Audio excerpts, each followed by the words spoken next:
Tonight's story takes you on a gentle journey into a world we think we know, but almost always get wrong.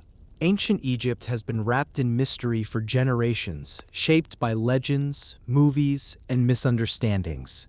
But in this immersive sleep story, we'll peel back the layers of myth and step into the real Egypt, the Egypt of warm homes, bustling markets, powerful women, skilled workers, vibrant colors, and deep spiritual balance.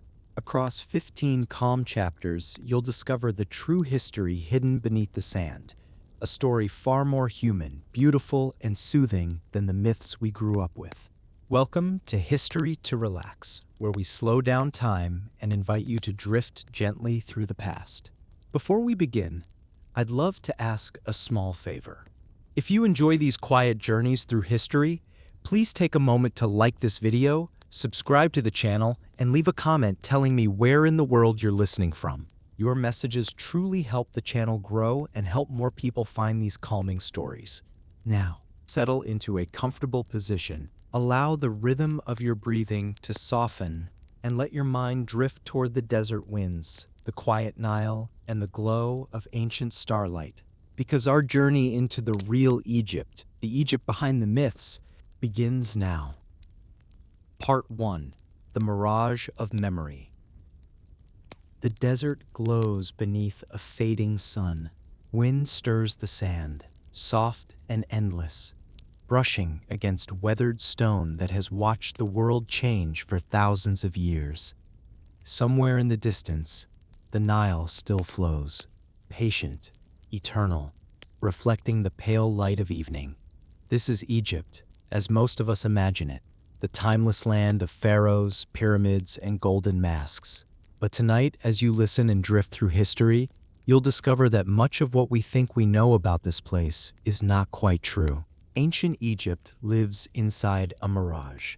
It is a civilization shaped by the world's imagination, by paintings, by films, by stories told again and again, until the truth grew hazy beneath layers of myth. The image is powerful. A line of slaves dragging stones under a blazing sun, mysterious priests whispering in dark tombs, and kings buried in mountains of gold. Yet beyond those familiar visions lies something quieter and far more real. A civilization built not by mystery, but by human hands, by balance, by faith, and by order. Close your eyes for a moment. Picture the landscape not as a sea of empty sand, but as a living world. Along the riverbanks, reeds sway in the evening breeze. The air smells of mud and sweet water. Farmers lead their oxen home, their children running beside them. Clay lamps flicker inside mud brick homes. Somewhere, a flute plays, a single note rising over the sound of insects in the warm air. This, too, was Egypt. It was not only the pyramids and palaces, it was the rhythm of daily life that stretched on for millennia. We often forget how old Egypt truly is. When Cleopatra looked at the pyramids, they were already ancient, more than 2,000 years older than her own time. To the Greeks who visited her court, Egypt seemed eternal, a place where time itself moved differently. Yet even Cleopatra's world was the result of centuries of change. Dynasties had risen and fallen. Cities had been built and abandoned. Gods had gained and lost their power. What endured was not just the monuments, but the idea of order, what the Egyptians called Mat, the balance between heaven and earth, between truth and chaos, between the seen and the unseen. The story of Egypt that we carry today was shaped by outsiders. Greek travelers like Herodotus described wonders they could barely comprehend. Centuries later, European explorers arrived with dreams of discovery, carving their initials into temple walls and shipping statues back across the sea. Artists painted scenes of golden queens and cursed tombs. Hollywood later gave us mummies that rose from the dead, priests cloaked in black, and pyramids gleaming under an eternal sun. It was beautiful and haunting, but it was never quite real. Still, the truth is no less magical. Imagine standing by the Nile at dawn, watching the first light spill over the water. In those early hours, Priests in linen robes would walk through temple courtyards, offering incense to the rising sun. Farmers would begin to till their fields, their tools glinting faintly in the light. Children would carry baskets of figs and bread. The entire country moved with the river's pulse, a calendar written in water and light. Each season carried meaning. The flood, the planting, the harvest. Life itself followed the rhythm of nature, steady and sure. The Egyptians believed that the world had emerged from a primeval ocean, that the first act of creation was the rising of dry land from endless water. To live beside the Nile was to witness that miracle every year. When the floods came, the fields disappeared beneath shining water. When they withdrew, the earth was black and fertile, ready for new life. No wonder the Egyptians saw the river as a god. It gave them everything: food, clay for bricks, roots for trade, and a constant reminder that existence was a cycle, not a straight line. But the myths we tell today often erase that gentle truth. We imagine Egypt as a land obsessed with death, when in reality it was a civilization devoted to life and continuity. The tombs were not monuments to the end, but to transformation. The people who built them believed that death was only another kind of birth, a doorway through which the soul passed on its way to eternity. To them, eternity was not an empty void, but a vast field of reeds, green and sunlit, where the soul could walk forever under the warmth of the sun. Much of our confusion comes from what was left behind. Stone endures longer than wood or fabric, and so the world remembers Egypt's temples, tombs, and monuments. Yet what has been lost, the laughter of markets, the hum of songs, the quiet talk of families, was just as important. Every monument was built by hands that once trembled with exhaustion, by workers who loved, hoped, and dreamed. To understand Egypt is to see those hands again and recognize the humanity behind the stone. Archaeologists now know that Egypt's greatness came not from mystery or magic, but from remarkable organization.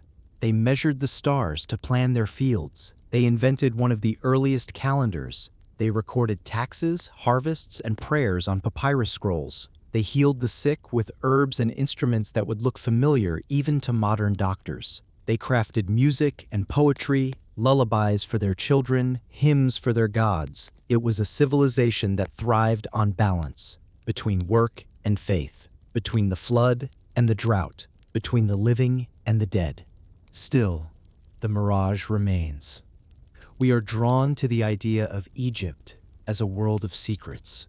We love to imagine lost chambers and hidden curses, forgotten dynasties and buried gold. The truth is quieter. The builders of the pyramids did not work under the whip, but under the promise of food and faith. The temples were not prisons for the gods, but homes filled with light. The priests were not sorcerers, but astronomers, scribes, and keepers of tradition. Reality may be less dramatic than legend, but it is infinitely more human. To walk through ancient ruins is to walk through time itself.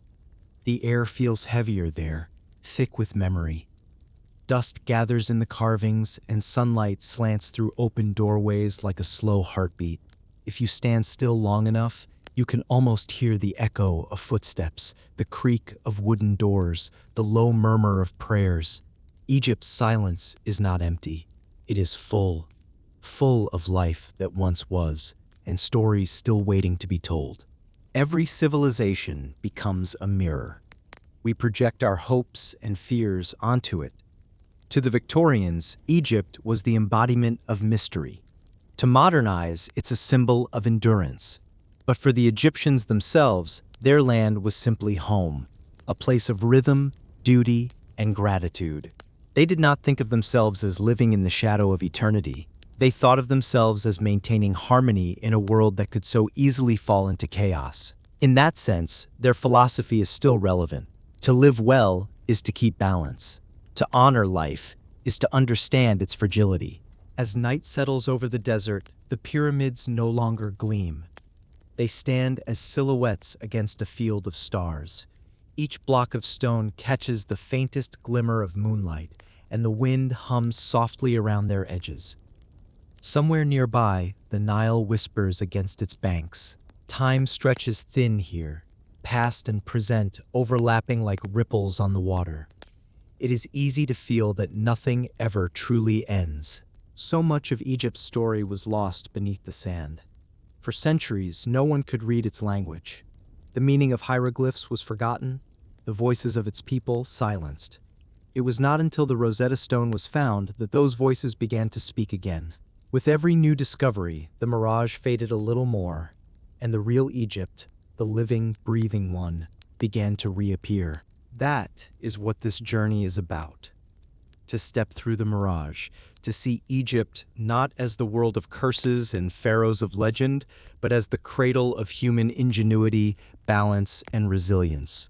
Each part of this story will peel back another layer, the myths of desert emptiness, of slave-built pyramids, of gods walking the earth, until what remains is the truth.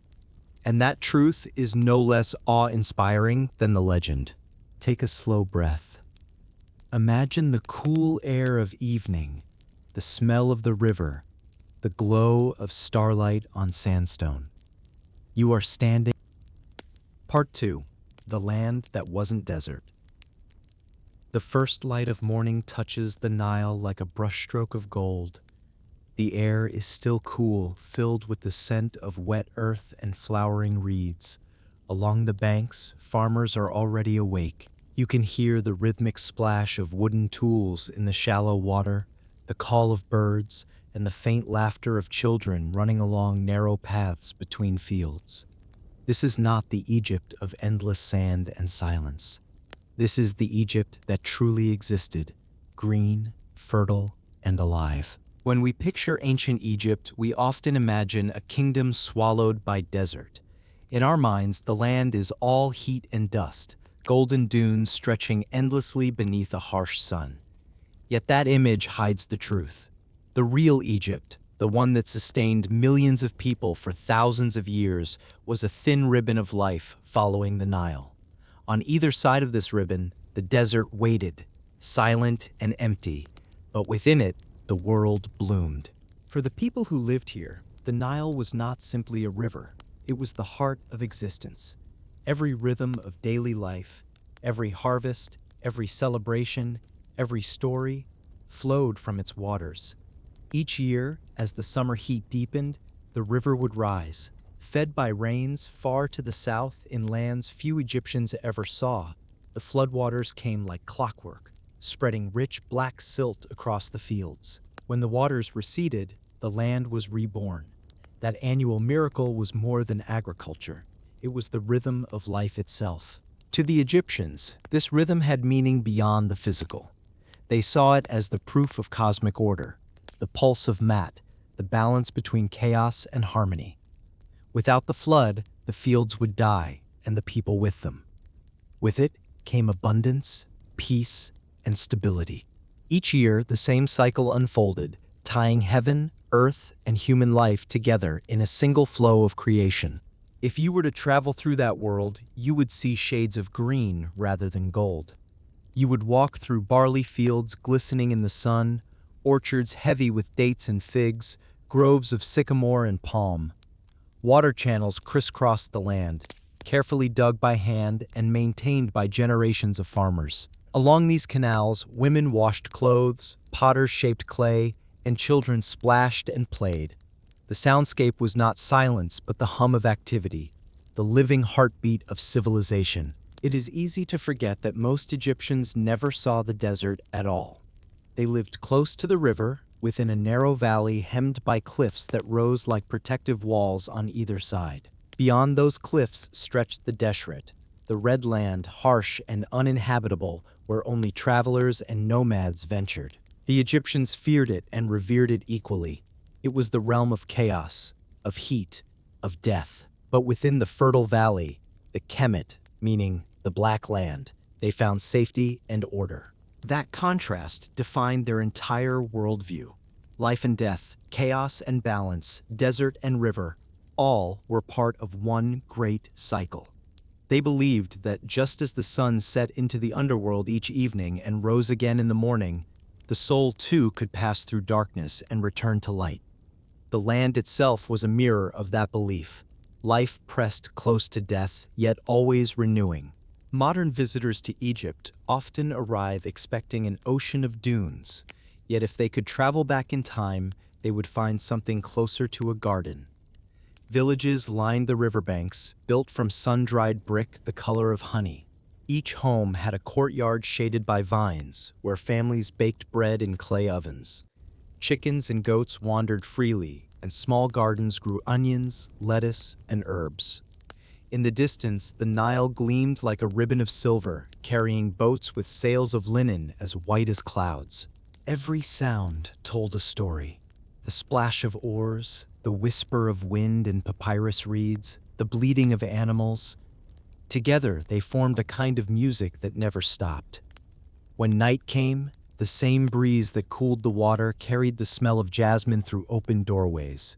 The stars were so bright that they seemed to rest on the horizon, reflecting in the slow current below. Egypt's wealth did not come from gold or conquest. It came from this steady abundance, from the river's generosity and the people's devotion to maintaining it. Each year they measured the flood with simple instruments called nilometers, carved into the stone of temples. If the water rose too high, it meant destruction. Too low, and famine would follow. When the level was just right, the priests announced a time of joy. They thanked the gods for balance and offered the first fruits of the harvest to ensure it would continue. In truth, the entire kingdom was one vast collaboration between humans and nature. The people understood their dependence on the river and respected its power. Farmers worked together to clear channels and repair dikes, while local officials recorded each plot of land, calculating how much grain would be owed as tax. It was an intricate system, born from observation and trust. The Egyptians may not have known the sources of the Nile, but they knew its behavior better than anyone in history. The Nile also connected them to the wider world. Long boats carried goods and travelers north and south, linking towns that would otherwise be isolated by desert. Traders brought cedar wood from Lebanon, gold from Nubia, incense from Punt, and lapis lazuli from distant mountains. The river was both highway and lifeline, a flowing thread that stitched together the vast fabric of Egyptian civilization. Even the gods were shaped by it. The earliest temples stood near the water's edge, where priests could draw pure river water for rituals. Many deities were born from the Nile's nature. Hapi, the spirit of the flood. Osiris, the god who died and was reborn like the river itself.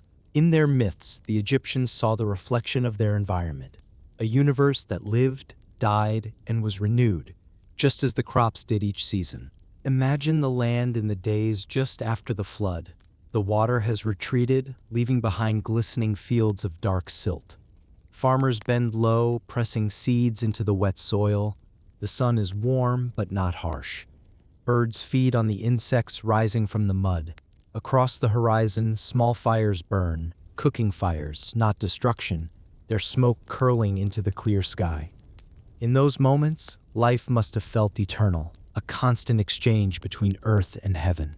This was not a world of scarcity, but of careful harmony. When the Greeks later wrote about Egypt, they were astonished at how stable it seemed. While other lands suffered droughts and wars, Egypt remained organized, predictable, calm. The river taught them patience. It reminded them that the universe followed patterns, and that those patterns could be trusted. That calm was woven into their art and architecture. Look closely at Egyptian paintings, and you'll notice the order, rows of figures, balanced colors, the sense that everything has its proper place. It was not just artistic style, it was philosophy. The same harmony that guided their fields, guided their temples, their songs, and their hearts.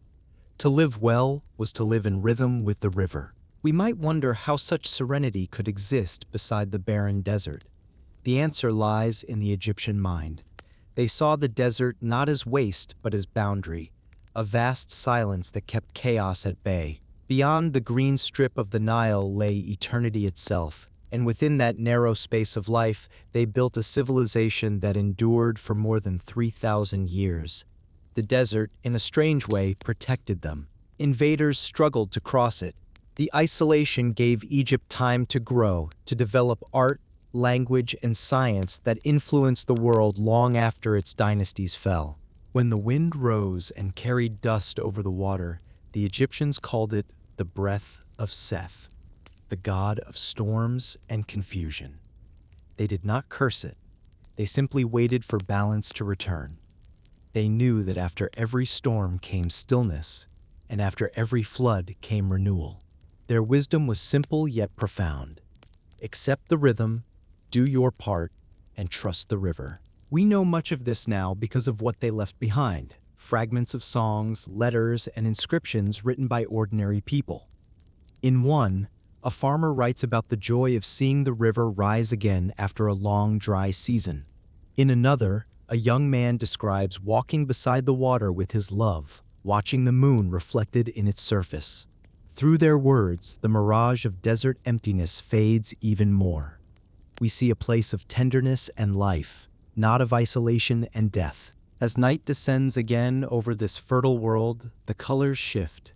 The fields turn silver under the moon.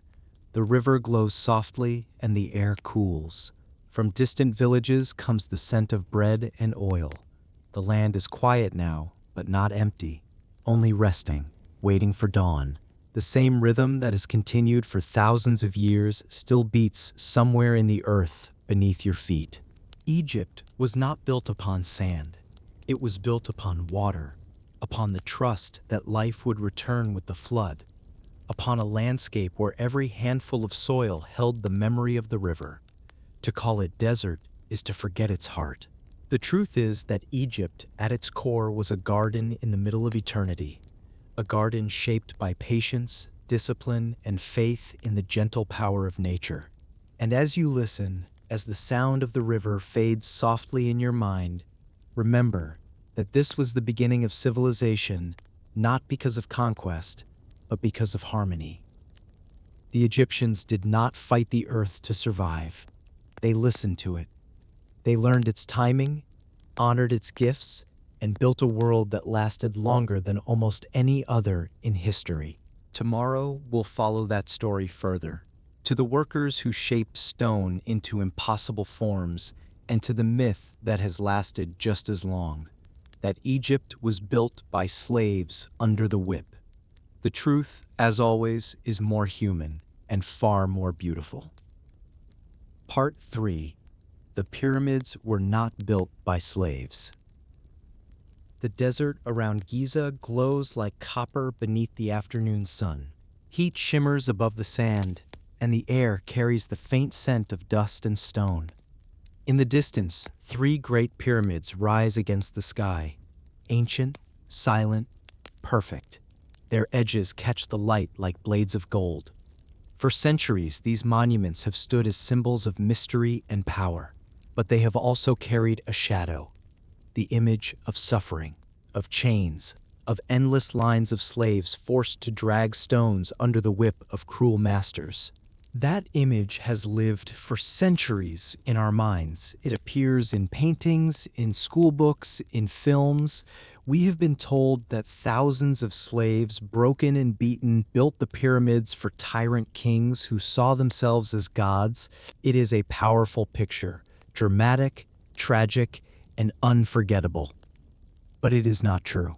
The pyramids of Egypt were not built by slaves. They were built by skilled workers, farmers, craftsmen, and laborers who took pride in their work, who ate well, sang songs, and went home to their families when the season ended.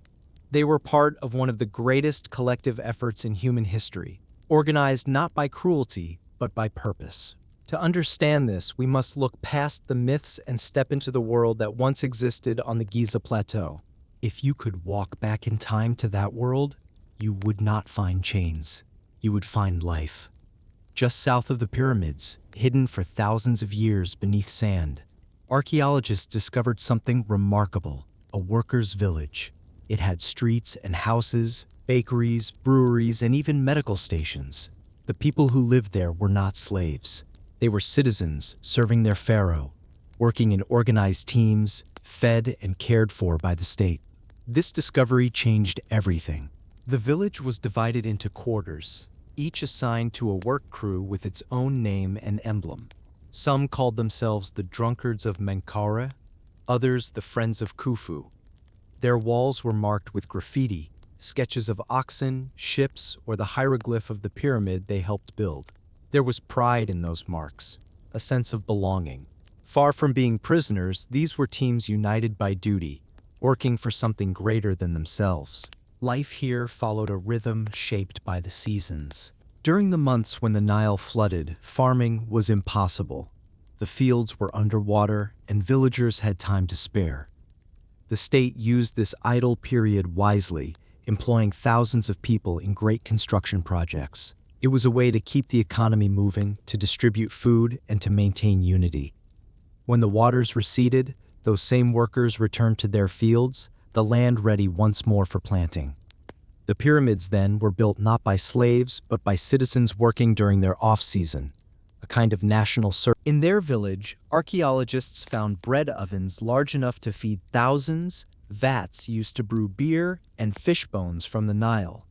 They found beef bones, too, the remains of cattle, meaning the workers were given meat regularly, a luxury in the ancient world. They lived in dormitories with mattresses of woven reed and linen sheets. Nearby, healers used copper tools and herbs to treat injuries, evidence of early medical care. This was not the life of the enslaved, it was the life of organized labor, well-fed and respected. The idea that the pyramids were built by slaves comes mainly from much later stories, especially from Greek historians like Herodotus, who visited Egypt thousands of years after the pyramids were built. He heard local tales of forced labor and recorded them, not knowing that time had changed the meaning of those words. Later generations repeated the story, and artists gave it shape. But the sands have spoken differently. The workers left behind traces of humanity that could never be faked. In their tombs, simple, rectangular graves near the pyramid fields, archaeologists found pottery, amulets, and small inscriptions describing their roles. Some were stonecutters, some rope makers, some bakers. They were buried with care, close to the monuments they helped create, as if the pyramids themselves were guardians of their memory. The placement of their graves tells us everything. Slaves were never buried beside kings. At dawn, when the day began, the workers climbed from their homes and walked toward the rising sun.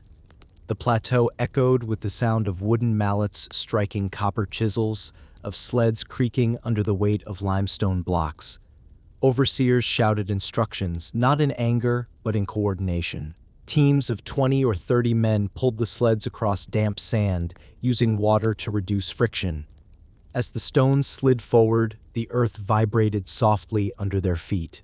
It was a massive operation, but it was not chaos. Every task was planned with precision. Engineers used plumb lines and sighting rods to align the base perfectly with the stars. The four sides of the Great Pyramid faced the cardinal points of the compass with astonishing accuracy, a feat that required mathematics, not mysticism. Quarrymen shaped blocks near the site to avoid heavy transport. Ramps were built of packed clay and gravel, rising gradually so stones could be pulled upward. With every new layer, the pyramid grew closer to the sky, its geometry reflecting the order of the cosmos. The work was hard, but it was not meaningless. For the Egyptians, building the pyramid was a sacred act. The pharaoh was not seen as a distant tyrant, but as the living link between the gods and the people. To help build his eternal house was to participate in the divine cycle of creation. Each stone placed was an offering, not just to the king, but to balance itself, to the idea that life could continue beyond death. Imagine standing there among them. The air is hot, but a breeze drifts down from the desert ridge. Dust hangs in the sunlight like gold powder. You hear laughter, songs, and the rhythmic call of work crews pulling in time to music. Drummers beat on wooden frames to set the pace. When the sun climbs high, workers rest in the shade of temporary shelters, drinking beer thick with barley and talking quietly. They joke about their families, about the foreman's voice, about the river they miss. Then, when the heat eases, they return to their lines and pull again. This was not the brutality of slavery, it was labor filled with pride and faith. The Egyptians believed that in doing their work well, they upheld Ma'at, the order of the world. To let chaos or laziness take hold was to invite imbalance, to anger the gods. Each worker, no matter how small his task, was part of the eternal structure of harmony. And when the project ended, when the last stone was placed and the peak gleamed in the sun, the people celebrated. Priests offered incense, musicians played flutes and sistrums, the pharaoh himself might appear, blessing the laborers and dedicating the monument to eternity. The pyramid was not just a tomb, it was a stairway for the soul, a symbol of the sun's daily rebirth. And for those who built it, it was proof that human hands could touch the divine. Centuries later, as time eroded memory, outsiders looked upon these monuments and could not imagine that free people would devote such effort to a single man. They saw the scale and assumed tyranny, but they misunderstood the Egyptian heart. The pyramids were built not out of fear, but out of faith. Faith that life and death were linked, that service was sacred, and that every block of stone mattered. Even today, the landscape around Giza holds echoes of that spirit. Archaeologists still find small statues, tools, and fragments of pottery inscribed with names. Some bear signs of humor, little drawings of animals or jokes carved in stone. The workers wanted to be remembered not as slaves, but as craftsmen, as people whose skill and strength built something eternal. And they succeeded. More than 4,000 years later, their work still stands, defying time and the desert wind. The myth of slave labor persists because it fits a story we expect, that greatness must come from cruelty, that empires are born from suffering. But Egypt's pyramids tell another story, one that challenges our assumptions. They remind us that cooperation can create wonders just as powerful as conquest. That shared belief, patience, and knowledge can outlast kings and dynasties. As the evening falls over the plateau, shadows stretch long across the sand. The stones of the Great Pyramid glow softly in the fading light, each one a memory of human effort. The air cools and a hush settles over the desert. The workers' village is silent now, its streets buried under centuries of dust. Yet beneath that silence lies the truth, a truth carved into every block, that these monuments were built not by slaves, but by a nation working in rhythm with itself, guided by faith, discipline, and the unshakable will to endure.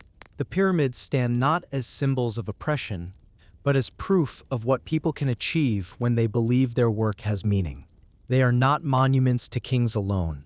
They are monuments to humanity, to the thousands of unnamed hands that shaped stone, to the strength of ordinary people whose lives, though long forgotten, still echo in the silence of the desert night. And as you listen to that silence, imagine it filled once more with sound, with voices, laughter, the steady rhythm of hammers, and the deep breath of a people building something that would last forever. Tomorrow, we'll step beyond the workers and the stones and into the heart of belief itself, to understand the pharaoh not as a god in flesh, but as a guardian of balance. Part 4. The pharaohs were not gods in the flesh. The halls of the temple are cool and silent. Sunlight filters through high stone columns, scattering across carved walls like ripples on water. The scent of incense lingers, cedar and myrrh, faint but eternal. At the far end of the hall stands a single figure in linen and gold, the pharaoh. His crown gleams beneath the light, his face calm, his eyes fixed on the altar before him. To most of the ancient world, this was the image of divine power, a man who ruled as a god. But the truth, as always in Egypt, is softer, more balanced, and more human. The Egyptians did not see their pharaohs as gods in the way later civilizations imagined divinity. They saw them as bridges, living links between the human and the divine, mediators between heaven and earth. The pharaoh was the beating heart of the world, responsible for maintaining Mat, the sacred balance that kept chaos at bay. His authority was not only political, it was cosmic. To rule Egypt was to carry the weight of the sun itself. Yet beneath the gold and ceremony was a person. A son, a husband, a father, sometimes loved, sometimes feared, but always mortal. The Egyptians knew this even as they bowed before his image. They did not worship him for who he was, but for what he represented. Through his actions, the universe remained in harmony. Through his rituals, the river rose, the harvest grew, and the stars kept their places in the sky. Without him, the order of creation itself could unravel. Every morning, the pharaoh performed the same ritual. At dawn, as the horizon glowed red, priests led him to the temple courtyard. There, he offered incense and pure water to the gods, reenacting the moment of creation when light first broke over chaos. The ritual was not about personal glory, it was renewal. By doing this, he reaffirmed the connection between humanity and the divine, reminding the people that life continued because harmony endured. To the Egyptians, the world was fragile. They believed that chaos, what they called Isfet, constantly threatened to swallow creation. Storms, droughts, invasions, all were signs that balance was failing. The pharaoh's duty was to hold back that darkness. It was not an easy burden. Each victory, each decree, each festival was a small act of protection. He was the guardian of the rhythm of existence. Imagine standing in one of those great temples, perhaps Karnak or Luxor. The walls rise high above you, covered with scenes of the pharaoh offering gifts to the gods. Each carving is deliberate, symmetrical, and filled with quiet reverence. The air hums with the echo of footsteps and the flutter of birds nesting in the stone. Outside, the Nile glimmers in the sunlight.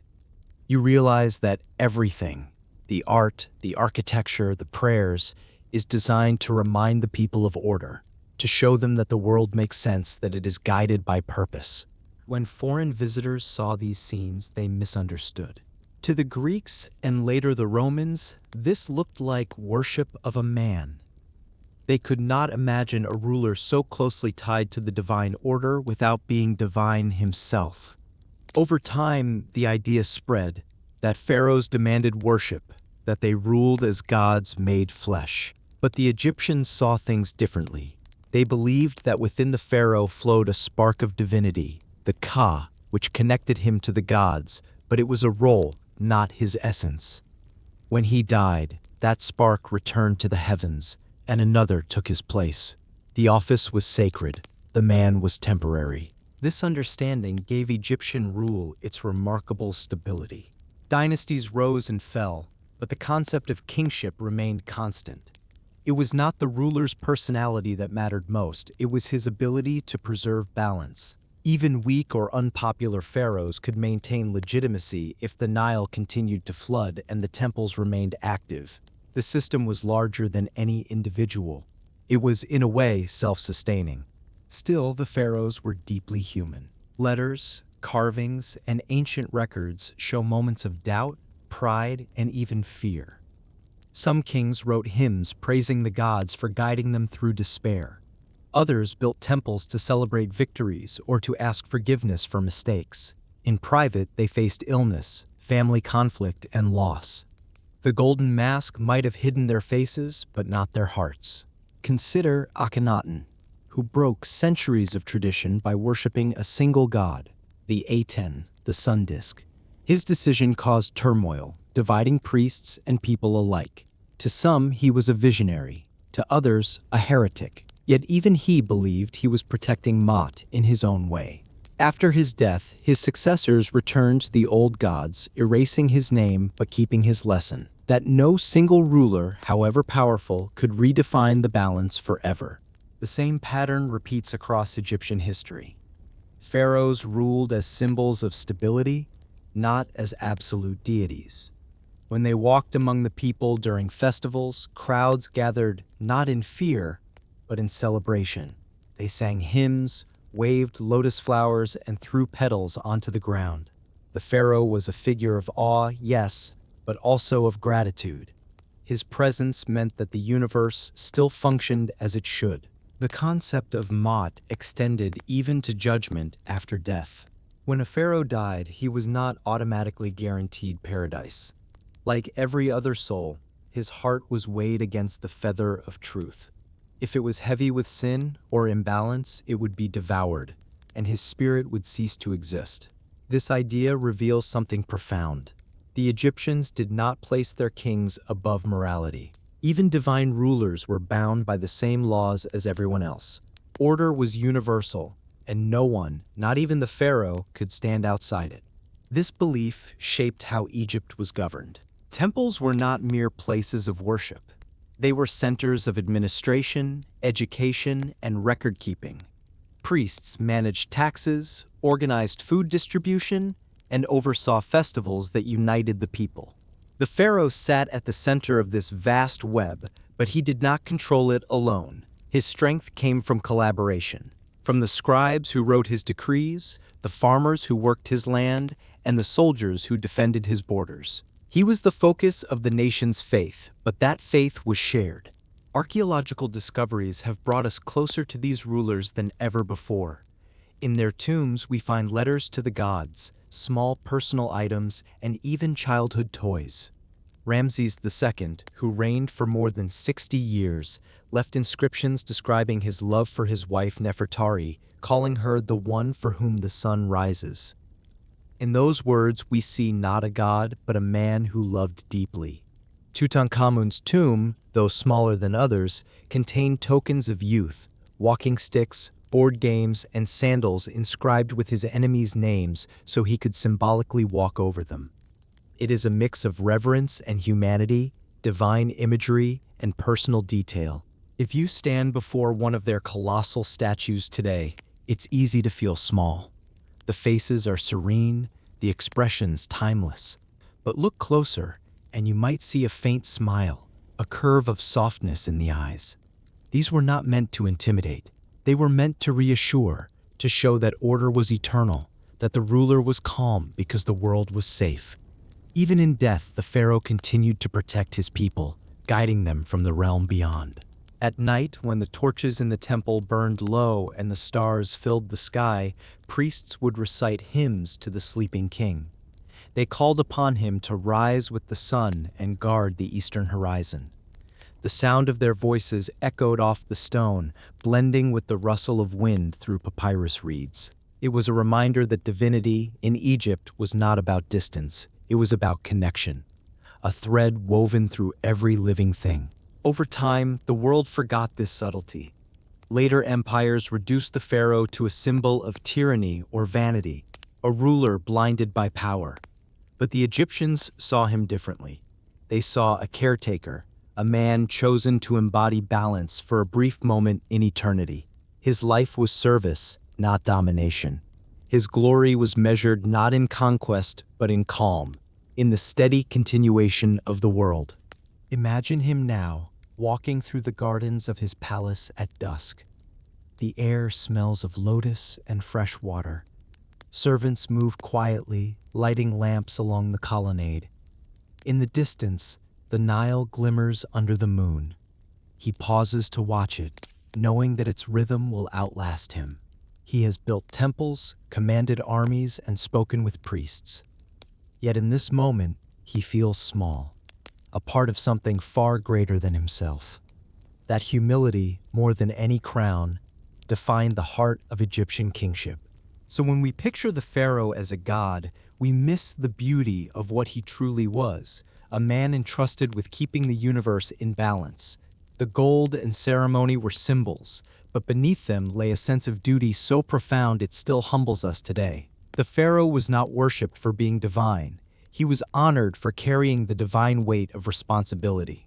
He stood between worlds, ensuring that both remained whole. As dawn breaks again over the desert, the statues of kings glow red in the early light. The same sun they once greeted still rises over their land. The same river still flows beneath their temples.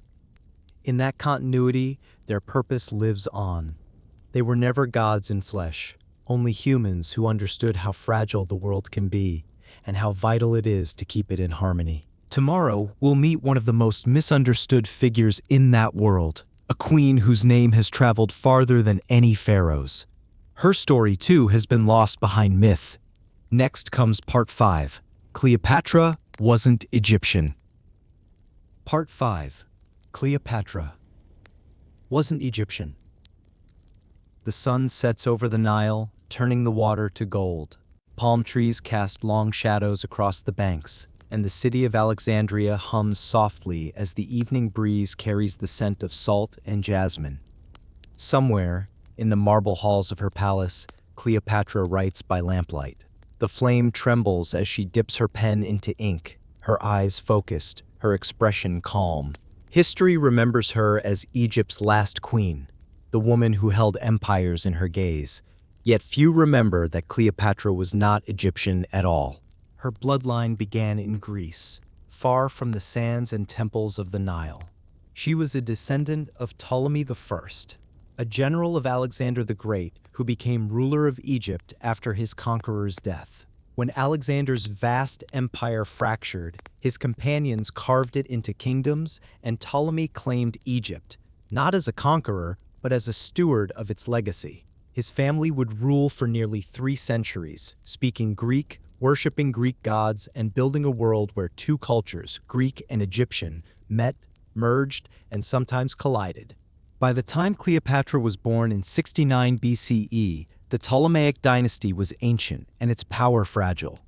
The family had ruled Egypt for almost 300 years, yet their connection to the Egyptian people was thin. The royal court of Alexandria spoke Greek, dressed in Greek robes, and lived by Greek customs. Temples to Greek gods stood beside ancient shrines to Isis and Osiris. The Ptolemies had inherited a kingdom, but not its soul. Cleopatra was different. She was the first of her dynasty to truly embrace the Egyptian language, to learn it, to speak it fluently, and to present herself as both Greek and Egyptian. In the temples, she appeared as the living embodiment of Isis, the mother goddess. In the palace, she debated philosophy with scholars in Greek.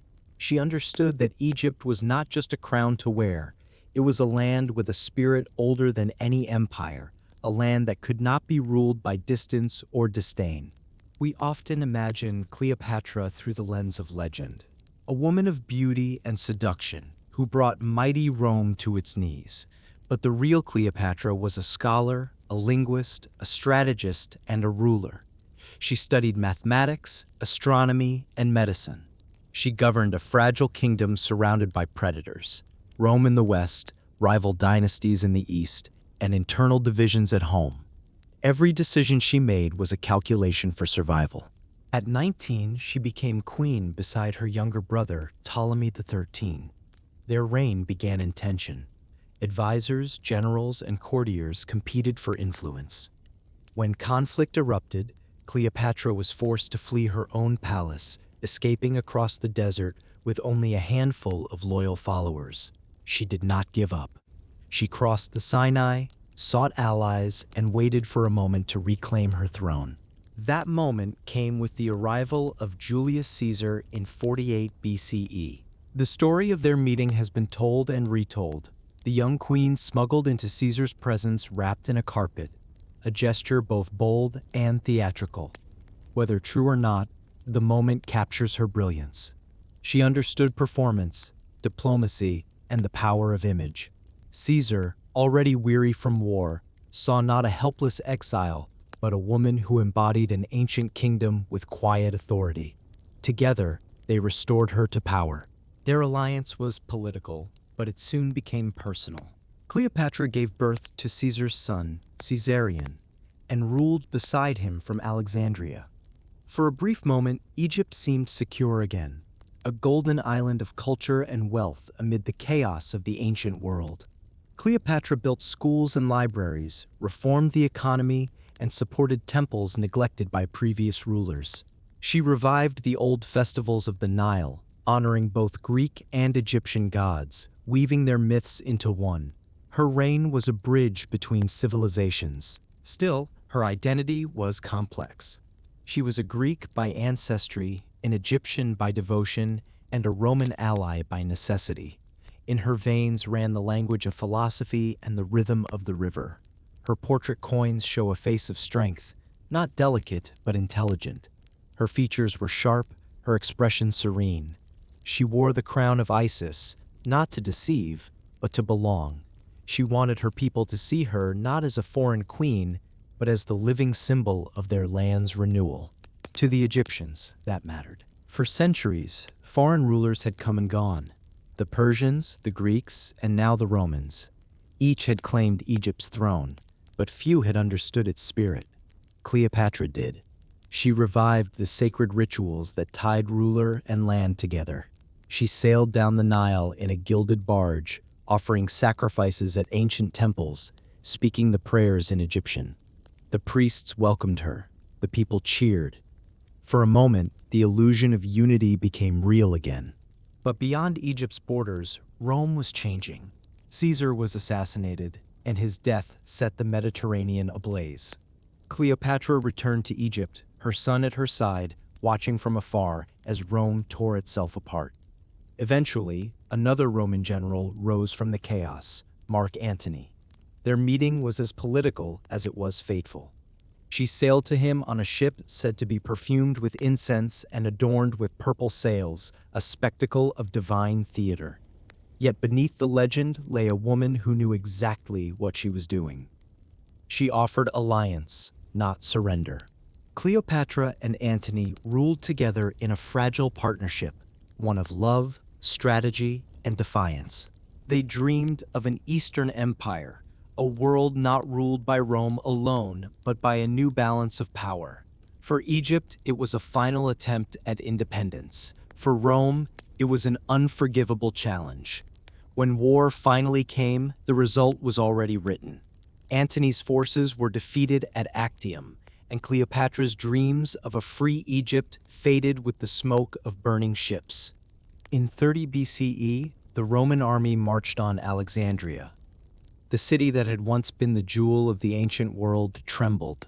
Cleopatra withdrew to her mausoleum, a sanctuary she had prepared for her death. There, surrounded by gold and perfumes, she awaited news of Antony. When she learned he had fallen, she chose to follow him into the afterlife rather than face humiliation. According to legend, she let an asp, a sacred serpent, deliver her to eternity. Whether true or not, her final act was her own, deliberate, calm, and in keeping with the dignity of Egypt's ancient queens. When she died, Egypt died with her. Rome claimed the land as a province, ending more than 3,000 years of independent rule. The temples fell silent. The priests dispersed. The language of the Nile slowly faded under the weight of Latin and Greek. Yet Cleopatra's image endured, reshaped, reimagined, and often misunderstood. To the Romans, she was a temptress, the foreign queen who bewitched their heroes. To medieval chroniclers, she was a sinner. To Renaissance artists, she was tragedy made beautiful. Yet beneath all these layers, the truth remains. Cleopatra was not Egyptian by blood, but she became Egyptian by spirit. She gave her adopted land its final moment of glory before the curtain fell. Her story also reminds us of how easily myth can replace truth. We imagine her reclining on a throne of gold, draped in jewels, ruling with seduction. But the real Cleopatra spent much of her life negotiating, writing, and rebuilding, keeping her nation alive in the shadow of empires. She was not the destroyer of men, but the defender of her people. Her weapon was intellect, not beauty. Her legacy is not scandal, but resilience. Walk through Alexandria today, and her memory lingers in the sea breeze. The great library she once supported lies in ruins beneath the modern city, but whispers of her name drift through every corner. The same waves that carried her ships now lap against the shore. Somewhere beneath the water, her palace sleeps. Marble columns, statues of gods, fragments of the world she ruled. Time has hidden her, as it hides all things, but the truth still shines beneath the surface. Cleopatra's life was a bridge between worlds. She was the last voice of ancient Egypt and the first of the modern age. She stood at the crossroads of East and West, of myth and reality, of love and politics. Her death marked not just the fall of a queen, but the end of an era that had lasted longer than any other in human history. After her, the world changed forever. As night falls over the Nile once more, imagine her final evening. The lamps flicker in her chamber. Outside, the city is quiet, the air heavy with the scent of lotus and the sound of distant water. She sits beside her attendants, unafraid, her eyes calm. She has lived as queen, scholar, and survivor. She knows that her name will echo long after her body is gone. She closes her eyes, not in despair, but in peace, knowing that she ruled not by right of birth, but by right of understanding. Cleopatra was not Egyptian by blood, but she carried Egypt's heart to the very end. Her story reminds us that identity is more than ancestry. It is choice, devotion, and belonging. And as her spirit drifts into the dark beyond, the Nile flows on, whispering her name into the night, a Greek name that became one of Egypt's own. Tomorrow we'll turn from queens and politics to something gentler, yet no less misunderstood, the creatures who walked beside the people of Egypt. In Part 6, They Didn't Worship Cats, we'll explore the truth behind one of the most famous myths of all. Part 6, They Didn't Worship Cats. The night is quiet along the Nile. A faint moonlight spills across the rooftops of ancient houses, and in the shadows between their walls, small shapes move silently. Cats, sleek, graceful, and watchful, slip through doorways and over stone thresholds. Somewhere, a woman leaves a small bowl of milk outside her home before sleeping. A soft purr answers the offering. To us, it might look like worship, but in ancient Egypt, it was something far more human. Love, gratitude, and respect for a creature that had shared life beside them for thousands of years. Few images are as enduring as the Egyptian cat.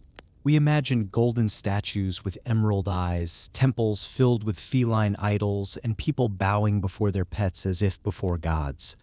But that story, though beautiful, isn't quite true.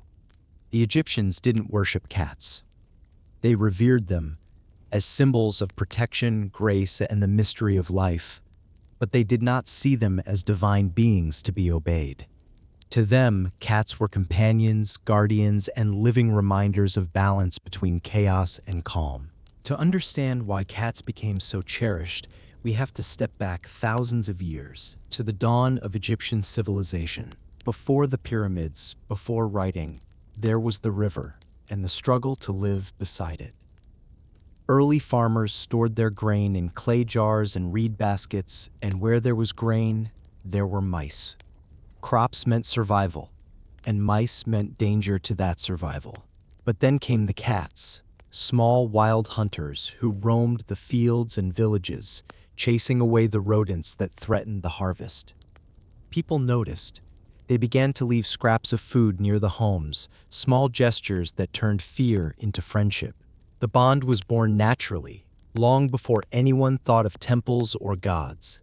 Over generations, the cats changed, and so did the people. The wild cats grew tamer, and the Egyptians grew more protective of them. The animals slept near cooking fires, raised their young in corners of homes, and followed humans on their boats. They were partners in daily life, quiet and efficient. The Egyptians admired their independence, their calm strength, and their almost magical ability to move through shadow and silence. It wasn't long before cats became symbols of domestic harmony, not as gods, but as living embodiments of order. The Egyptians loved symbols. They saw meaning in every creature, in every movement of the world. The cat's patience, its piercing eyes, its grace, all these qualities reminded them of something divine. And so, they associated cats with one of their most beloved goddesses, Bastet. Bastet was not a cat goddess in the way we might imagine. She was a goddess of home, fertility, joy, and protection. In early times, she was depicted as a lioness, fierce and strong, a guardian against evil. Later, as her role softened, she took the form of a domestic cat. Her temples were filled not with living cats to be worshipped, but with statues and symbols meant to represent her gentleness and vigilance. Families kept small images of Bastet in their homes as charms to protect against illness, misfortune, or sorrow. To honor Bastet was to honor what cats represented: warmth, balance, and the safety of home. Each year, in the city of Bubastis, people celebrated her festival. Ancient writers describe the scene: boats sailing down the Nile filled with music, laughter, and dance. Women shook sistrums, the small rattles used in worship, and men sang hymns to the goddess. Cats were present, of course, adorned with ribbons and carried gently through the streets. But they were not idols. They were symbols of peace. The festival was less about worship and more about gratitude, a way to celebrate the gentle side of life in a world that could be harsh and uncertain. Cats appeared everywhere in Egyptian art, carved into amulets, painted on tomb walls, even mummified beside their owners. But these mummies too are often misunderstood. People sometimes imagine that cats were sacrificed in great numbers, but in truth, many of the feline mummies were offerings, gifts left at temples to seek Bastet's protection. Others were beloved pets, preserved with care so they could accompany their owners into eternity.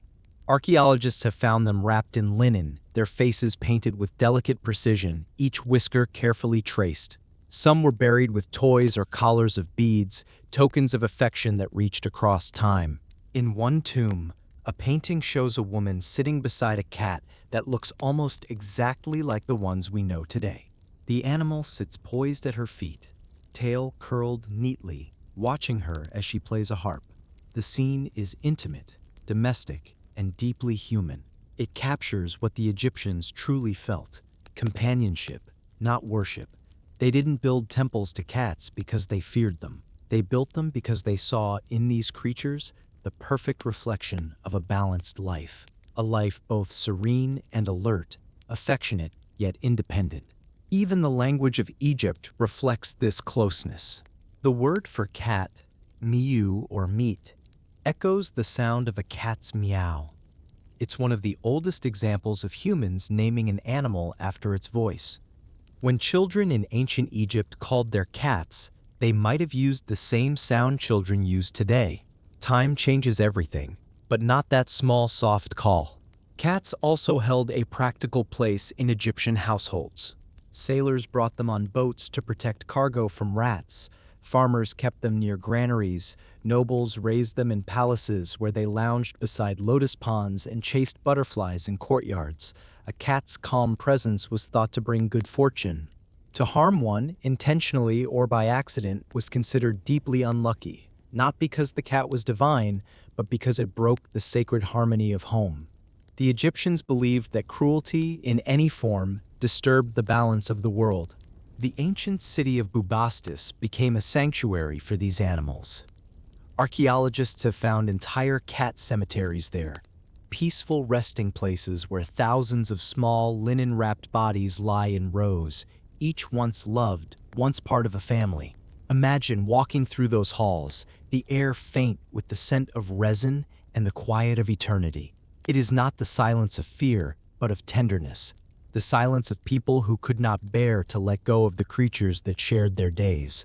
There's a story told about how Egyptian soldiers once refused to fight in battle because the enemy used cats as shields, knowing the Egyptians would not risk harming them. Whether true or not, the tale reveals the depth of their affection. To harm a cat was to harm a symbol of grace, a reminder of the calm they cherished. It was not about fear of divine punishment, but about respect for beauty and balance. When foreign visitors came to Egypt, they were astonished by this relationship.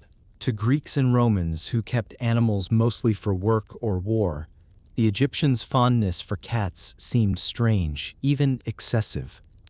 They told stories of fanatics and temples full of animals, misunderstanding what they saw. But those travelers looked at Egypt with foreign eyes. They missed the subtlety, that the Egyptian way was not worship, but harmony. They saw devotion and mistook it for idolatry. In truth, cats were mirrors of the Egyptian soul. They embodied the qualities the people valued most: grace, patience, self-possession, and the quiet strength to endure. The Egyptians loved order, but not rigidity. They prized stillness, but not emptiness. The cat, sitting silently yet ready to act, was the perfect symbol of their philosophy. Its presence in the home reminded them that peace was something to be tended, not taken for granted. If you could step back into an Egyptian home at twilight, you'd find the cat lying by the hearth as children played nearby. The mother would be grinding grain, the father repairing tools for the morning. Outside, the sky would turn a deep blue, and the sound of the river would drift through the open door. The cat might rise, stretch, and slip out into the night, disappearing between walls of clay, a shadow among shadows.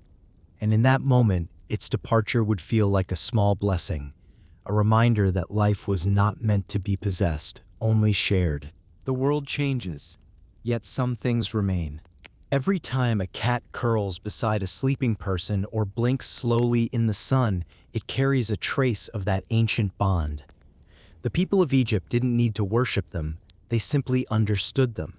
They recognized in the cat a kind of peace that humans could only hope to imitate. As the night deepens, the streets of ancient Egypt fall silent again. Torches burn low. The Nile moves quietly under the stars. Somewhere, a single cat walks along the temple wall, pausing to look up at the moon. Its eyes reflect the silver light, and for a moment, it seems to understand everything. The stillness, the beauty, the fragile harmony of the world. Then it slips away, leaving only the sound of its soft paws on the stone. Tomorrow, we'll turn from these graceful companions to something equally misunderstood: the mysterious script they left behind. In Part 7, Hieroglyphs were not picture writing. We'll uncover how Egypt spoke to eternity through signs that were never meant to be simple pictures, but a language of sound, meaning, and the sacred art of memory. Part 7. Hieroglyphs were not picture writing. Morning sunlight slips through the narrow slit of a temple wall, falling across rows of carved symbols. The stone glows faintly, as though the figures themselves still breathe. Birds, eyes, hands, reeds, suns, hundreds of tiny pictures, each line as sharp as when it was first cut thousands of years ago. To the casual eye, they look like drawings, simple and decorative. But to the ancient Egyptians, these shapes were not pictures. They were words. They were life itself, the voice of the gods, the memory of a nation. For centuries, people looked at hieroglyphs and saw only art. When travelers first entered Egypt's ruins, they marveled at the beauty of the carvings and assumed they were symbolic pictures, an artistic code that could never truly be read. Even the word hieroglyph comes from the Greek phrase hieros glyphein, meaning sacred carving. To outsiders, the language was mystery made stone. It seemed poetic and unreachable, as if the Egyptians had chosen pictures instead of words, but they hadn't. What covered the temple walls was not decoration. It was speech turned eternal. To the Egyptians, writing was a sacred act, a way to preserve the spoken world against the silence of time. They believed that words possessed power, that to name something was to give it life. The god Thoth, patron of wisdom and scribes, was said to have invented writing. His pen created order from chaos, just as the sun created day from night. Every time a scribe took up his brush, he repeated that act of creation. Each hieroglyph was alive, carrying not only meaning but presence. Imagine an Egyptian scribe at work. He sits cross-legged on a woven mat, a wooden pallet beside him holding cakes of black and red ink. A reed brush rests in his hand. Before him lies a sheet of papyrus, smooth and pale. Outside, the air hums with the sound of the river, but here inside the workshop there is only the faint scratch of the brush. Each stroke is deliberate, each symbol a careful balance of sound and shape. To write was to breathe life into thought. To make a mistake was to disturb the harmony between word and world.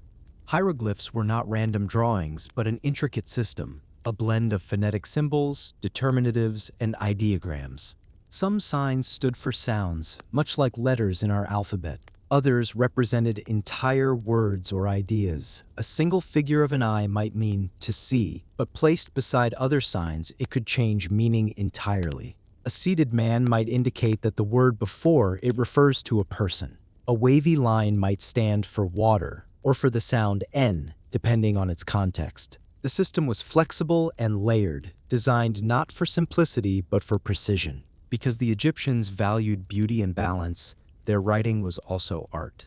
They wrote in rows or columns, left to right or right to left, depending on the composition. The direction could be known by the way the figures faced. Birds and people always looked toward the beginning of the line. In temples, texts were often carved in mirror symmetry on opposite walls, as if the words themselves were performing a ritual dance. Reading hieroglyphs was not just an act of comprehension, it was a visual experience, a kind of meditation on form and meaning intertwined. For thousands of years, this script preserved Egypt's history. Scribes recorded everything from royal decrees to harvest counts, from love poems to hymns to the gods. On tomb walls, they wrote prayers meant to guide souls through the afterlife. On papyrus scrolls, they listed medicines, laws, and stories. Each word carried weight because each was believed to endure beyond death.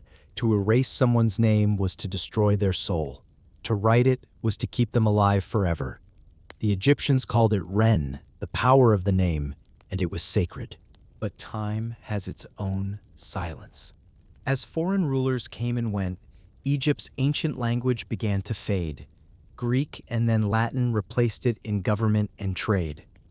By the time the last temples closed in the 5th century CE, few could still read the old symbols. The voice of Egypt was buried, its language turned once again into mystery. For more than 1,000 years, the hieroglyphs were quiet, and the world forgot how to hear them. Then, in 1799, by the banks of the Nile, a stone changed everything. French soldiers digging near the town of Rosetta found a slab of black basalt inscribed with 3 versions of the same text, one in Greek, one in a cursive Egyptian script called Demotic, and one in hieroglyphs. The Rosetta Stone. At last, there was a key, a bridge between the lost and the known. Scholars around the world began the race to unlock the code. It took more than 20 years. Many tried, but the puzzle resisted until a young French scholar named Jean-François Champollion, fluent in several ancient languages, began to see the pattern. He realized what others had missed. Hieroglyphs were not purely symbolic. They had sound. They could spell names, create sentences, express grammar. When he finally pronounced aloud the names of ancient kings from the cartouches, those oval rings enclosing royal titles, he was reading words that no human had spoken for more than a millennium. In that moment, Egypt spoke again. Champollion wept. "I am Egypt," he wrote, "and I have come back to life." His discovery opened a door that had been closed for centuries. Through it, the modern world could finally listen to the voices of scribes, farmers, priests, and queens who had long since turned to dust. Their letters, their prayers, their laughter, all preserved in symbols that had never truly died, only slept. Understanding the language changed how we see the entire civilization. We learned that the Egyptians were not obsessed with death, but with continuity. Their inscriptions were not spells of fear, but expressions of hope. They wrote to connect life and eternity, to ensure that every story would echo forever. A tomb wall was not decoration. It was dialogue between the living and the dead. Each symbol was a word of comfort, a reminder that love and memory could outlast flesh and stone. If you could stand inside a tomb today and trace the carvings with your fingers, you would feel that energy. The lines are smooth yet firm, every curve intentional. The colors, reds, blues, golds, though faded, still shimmer faintly. Along one wall, a family is shown offering food to their ancestors. Beside them, columns of hieroglyphs tell who they were, what they loved, and what they hoped for. It is not a story written for strangers, but for eternity itself. Even in everyday life, writing surrounded the Egyptians. Amulets carried short inscriptions for protection. Pottery jars bore labels identifying their contents. Letters on papyrus reveal humor and affection. One scribe writes to his friend complaining about the heat. Another sends a note of love to his wife, wishing her health and the favor of the gods. Their words are gentle and ordinary, the same words we still write today. Through hieroglyphs, we meet not just kings and priests, but people. The role of the scribe was sacred and honored. To learn to write took years of study. Children of scribes trained in temple schools, copying lines from old texts until their hands remembered the forms. They learned not only language, but rhythm, how to balance the page, how to make meaning flow with beauty. Scribes served as teachers, accountants, poets, and record keepers. They were the memory of the kingdom. To be a scribe was to wield magic, the magic of preservation. One old Egyptian proverb says, "A scribe's words are his monument." It means that while stone may crumble, writing endures. The pyramids might stand for 1,000 years, but the written word can travel forever. In that sense, the hieroglyph was Egypt's greatest creation. Not the monument itself, but the language that made remembering possible. The shapes of the hieroglyphs were born from the world around them. The reed, the owl, the loaf of bread, the coiled rope, these were things every Egyptian saw daily. The language tied the sacred to the familiar. Writing about the stars, they used the same symbols as for their homes and food. Nothing was too small to be part of the divine. Every part of life deserved a place in the eternal record. There is a quiet poetry in that idea. To carve an eye into stone and mean to see is not a trick of art. It's a recognition that the act of seeing, the very shape of perception, belongs in the story of creation. Each symbol was a meditation on existence. Each word a reminder that meaning could live inside form. When night falls and the temple grows dark, the carvings remain visible in the flicker of torchlight. They seem to move as shadows play across their surfaces, alive again for a moment.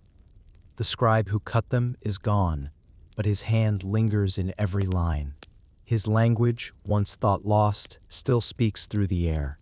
It reminds us that no act of expression is ever truly silent. Words endure in ways we cannot predict, sometimes in ink, sometimes in memory, sometimes in stone. The Egyptians knew this instinctively. That is why they filled their tombs with stories, their temples with hymns, their walls with prayers. They were not trying to impress the gods. They were trying to join them, to make human speech part of the eternal order of things. In writing, they found a bridge between the fragile and the infinite. So when we look at hieroglyphs today, we are not seeing mere pictures. We are looking at a living language, a heartbeat carved into time. Each line, each symbol, is a voice calling softly from across 4,000 years, saying, "I was here, I saw, I felt, I believed." As dawn touches the temple once more, the light returns to those walls and the carvings glow like embers relit. The language of stone begins to whisper again, and Egypt, as it always has, remembers itself. Tomorrow, we move from words to silence, from the language that spoke eternity to the monuments that outlasted it. In Part 8, The Sphinx's Broken Face, we'll stand before one of the oldest mysteries on Earth and discover the truth behind its quiet, weathered gaze. Part 8, The Sphinx's Broken Face. Before dawn breaks across the Giza plateau, the desert is quiet.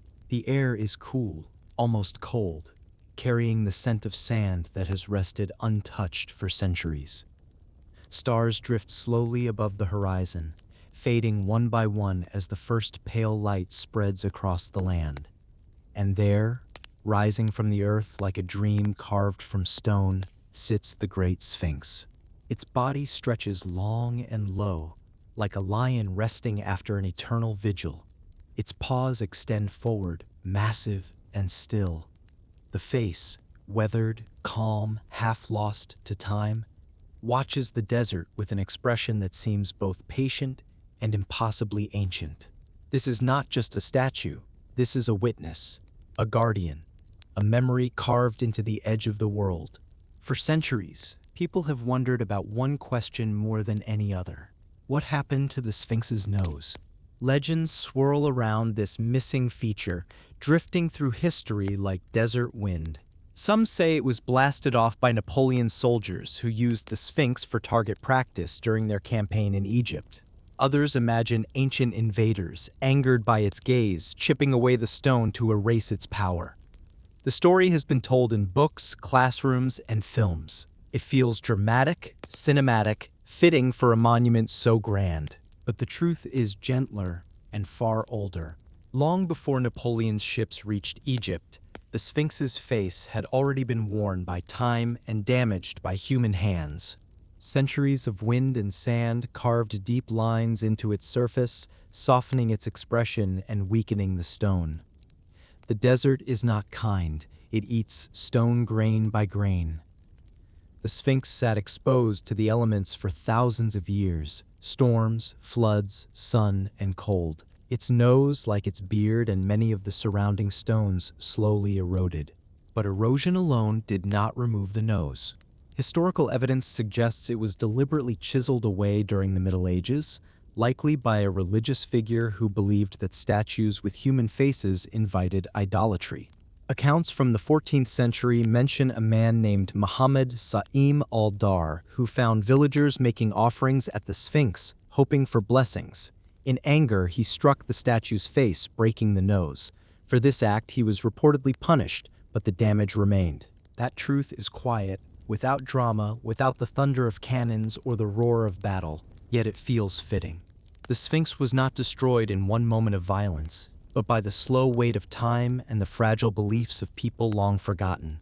Its missing nose is a reminder that even the greatest monuments cannot escape the small, persistent forces of the world. But to understand the Sphinx fully, we must step back, far back, and look at the world from which it came. The Great Sphinx was carved during the reign of Pharaoh Khafre, around 2500 BCE. Think of that moment. Humans had not yet written the Iliad. Stonehenge was still young. The pyramids themselves were new, and on the edge of the desert, workers shaped a single, massive block of limestone into the form of a lion with a human face, a symbol of strength and wisdom combined. To the Egyptians, the lion was the guardian of sacred places. It represented power, protection, and the never-ending cycle of the sun. By carving a human head atop the lion's body, they created a creature that united two worlds, the physical and the spiritual, the mortal and the eternal. The Sphinx was not a puzzle or a riddle. It was a guardian of the horizon, watching over the tombs of kings and the rising of the sun. Imagine the scene as it once was. The Sphinx did not stand alone in a sea of sand. It was part of a vibrant complex. Temples, causeways, statues, gardens. Priests walked along paved courtyards, offering incense to the gods. The air was thick with the scent of burning oils, the sound of chanting, the beating of drums. The Sphinx gazed east toward the dawn, its face glowing with the first light of the morning sun. Its stone was bright, smooth, painted in vivid colors long lost, reds, blues, golds that shimmered like fire. Today, the colors are gone. The temples are ruins. The Sphinx sits half-sunken into the sand, its once sharp lines softened by the ages. But if you close your eyes, you can almost see it as it was, proud, bright, alive. For thousands of years, the Sphinx watched kingdoms rise and fall. It stood through storms and droughts, invasions and celebrations. Pharaohs came to kneel before it. Travelers crossed deserts to marvel at it. When the Greeks arrived, they saw in it the mystery of the East and named it after a creature of their own myth. When the Romans took Egypt, they built walls around it, hoping to preserve it. But time is patient. Sand buried the monument again and again. Each time the desert retreated, the Sphinx emerged, a survivor waiting to be rediscovered. In the 19th century, explorers cleared the sand from around its paws. They found inscriptions, stones, fragments of its lost beard. They uncovered a stela placed between its paws, the dream stele of Thutmose IV, telling a story of a prince who slept in the shade of the Sphinx and dreamed that the creature promised him the throne if he cleared away the sand that covered its body. Whether true or not, the story shows the power the Sphinx held even in ancient times. It was not just a statue, it was a presence. When you stand before the Sphinx today, the scale is almost overwhelming. Its head rises more than 20 meters above the desert floor. The paws stretch forward like the arms of a sleeping giant. The eyes, though worn, still seem to follow the horizon. The silence around it feels deep, as though the stone itself remembers things we have long forgotten. And yet, for all its grandeur, the Sphinx feels gentle. There is no menace in its gaze. Its face, though damaged, carries an expression of quiet understanding, a softness that has survived even after its features have eroded. This is what makes the missing nose almost poetic. It reminds us that even the eternal can be changed, not by violence, but by time, belief, and the simple passing of human hands. We often imagine the ancient world as a place of perfect monuments and pristine beauty, but the Egyptians understood that all things fade. Their philosophy embraced cycles: birth, death, rebirth. The Sphinx's broken face, in its own way, is part of that cycle. It is a moment of transformation written in stone, a reminder that nothing in the universe remains untouched forever. Even the desert plays its part. The winds that eroded the Sphinx are the same winds that once cooled the workers as they carved it. The sand that buried it is the same sand that protected it from further damage. The forces that wore it down also preserved it. In Egypt, destruction and protection often arrive intertwined, impossible to separate.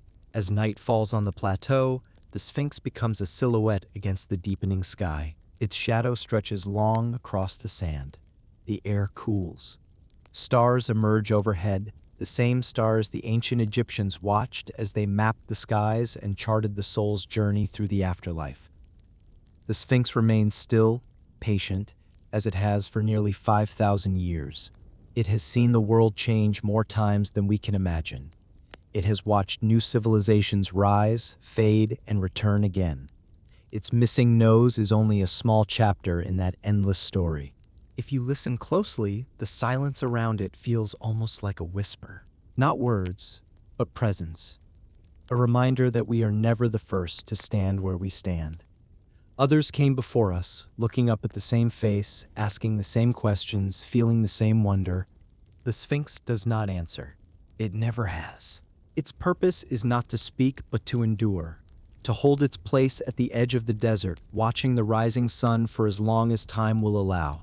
And in that endurance, it teaches us the simplest truth of all, that beauty can survive even in imperfection, that strength can exist even after loss, and that silence can hold more wisdom than words. Tomorrow, we'll leave the desert winds and turn inward into the cool tombs and chambers where Egypt's most misunderstood practice unfolded. In Part 9, The Mummies and the Meaning of Preservation, we'll gently open the door to a world of ritual, care, and profound belief, a world far removed from the horror we imagine today.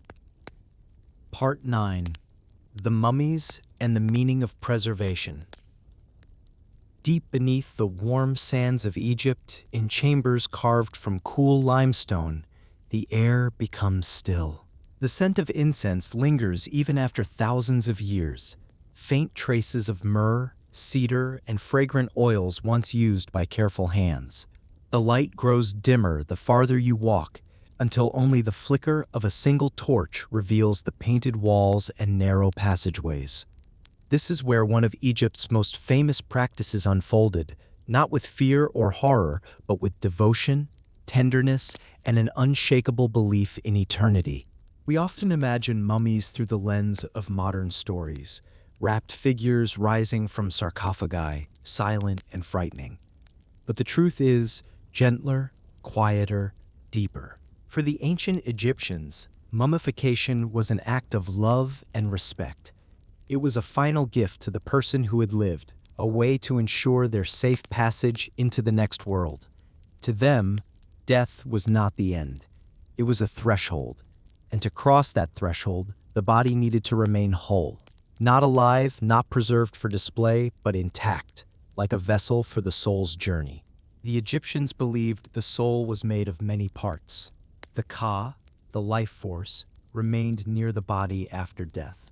The Ba, often depicted as a bird with a human head, could travel between the worlds of the living and the dead. And the Ak, the transformed spirit, emerged only after a successful passage through the afterlife. For all these parts to reunite and become whole again, the body had to be recognizable, a home waiting patiently for the soul. This idea shaped everything that followed. Imagine the moment a person of importance died. Their loved ones would gather around with quiet grief, but also with purpose. Priests, trained in the sacred art of preservation, would be summoned. The body would be washed with water from the Nile, the same waters that had nourished life. It was a symbolic cleansing, returning the person to the source of creation. Soft words were spoken, prayers for guidance and peace. The mummification itself took 70 days. During that time, the body was transformed with care. Organs were removed and preserved in jars carved with protective deities. Imseti, Hapi, Duamutef, and Kibesenuf. The heart, believed to hold memory, emotion, and truth, was left inside the body. It would later be weighed against the feather of Mahat in the afterlife. To the Egyptians, the heart was the essence of the person. To remove it would be to silence their soul. The body was then covered with natron, a natural salt found along lake beds. This step was not gruesome. It was gentle, methodical, and deeply symbolic. The salt purified the flesh, removing moisture and preserving it from decay. For 40 days, the body rested in silence, surrounded by priests who tended it with reverence. Outside, the sun continued to rise and set, but in the cool darkness, time seemed to pause. After the drying, the body was washed again, sometimes with scented oils, sometimes with palm wine. The priests massaged the limbs, anointed the skin, and prepared the wrappings. Long strips of linen, often cut from the finest cloth a family could afford, were layered carefully. Between them, small amulets were placed, symbols of power, protection, and love. A scarab here, an ankh there, a tiny golden falcon near the heart. Each had its own meaning, each its own prayer. The face was wrapped last. Sometimes a painted mask was placed over it, showing the calm and youthful features the person hoped to wear in eternity. Sometimes the mask was made of simple plaster, sometimes of gold. But no matter how elaborate, the intention was the same: to honor the person, to keep their identity alive, to give the soul a face to recognize when it returned. This was not fear of death. It was preparation for life beyond. When the wrapping was complete, the priests performed the opening of the mouth ceremony, a ritual meant to restore the deceased's senses. With a sacred tool shaped like a fishtail, they touched the lips and eyes, symbolically granting the person the ability to breathe, speak, and see once more. Soft chanting filled the chamber. Light from torches glimmered on polished stone. Families stood quietly in the shadows, listening as the priests asked the gods to guide their loved ones safely through the Duat, the underworld. The journey through the Duat was not gloomy. It was a realm of transformation, a place where the soul faced challenges, met guardians, and passed through gates watched over by divine beings. The goal was not to escape, but to prove worthiness, to show that one had lived in accordance with Ma'at. At the end of the journey, the heart was weighed. If it balanced the feather of truth, the soul became an Ak, radiant, eternal, united with the stars. Everything the family and priests did in the tomb was to help the soul reach that moment. Step into a burial chamber today, and that devotion still echoes. The walls are covered in paintings that glow in the dim light. Scenes of the sun god Ra sailing across the sky, of Anubis guiding the dead, of Osiris seated on his throne. Beneath these images lie rows of hieroglyphs, prayers written to protect the traveler. Coffers of food and jars of water stand in corners, offerings for the journey. Even the layout of the chamber follows cosmic structure, aligning the deceased with the stars they hope to join. Some tombs belong to kings and queens, others to scribes, artisans, or priests. But the spirit of the ritual was the same. Rich or poor, powerful or humble, each person deserved a safe path through eternity. Each deserved to meet the sun again. Modern stories have twisted these rituals into something frightening. But to walk among the tombs of Egypt is to feel peace, a soft, steady calm carved into the stone. The silence is not oppressive, it is protective. The intention of the people who worked here was not fear, but love. Love for order, for memory, for the continuation of life. Even the process of wrapping the body was accompanied by prayers. One chant asked that the linen serve as wings, carrying the soul upward. Another asked that the amulets ward off danger. These were lullabies for the dead, hymns meant to comfort, not terrify. It is difficult to stand in one of these ancient rooms and imagine the people who labored here feeling anything but reverence. If you close your eyes and breathe slowly, you can almost hear the faint rustle of linen, the whisper of incense burning, the soft murmur of voices. You can sense the presence of the past, not as something eerie, but as something deeply human. An echo of families who stood where you stand, hoping for their loved ones to find peace. And then, after all was complete, after the prayers were spoken and the offerings arranged, the tomb was sealed. The stone door slid into place with a final, solemn sound. Darkness filled the chamber. Outside, the world continued. The Nile flowed. Crops grew, children laughed, but within the tomb, time held still. The body rested in silence, waiting for the soul's return, for the moment of transformation. We often think of mummies as relics of a distant world. But to the Egyptians, they were not relics at all. They were people. Mothers, fathers, kings, scribes, shepherds, each one loved and remembered, wrapped not in mystery, but in care.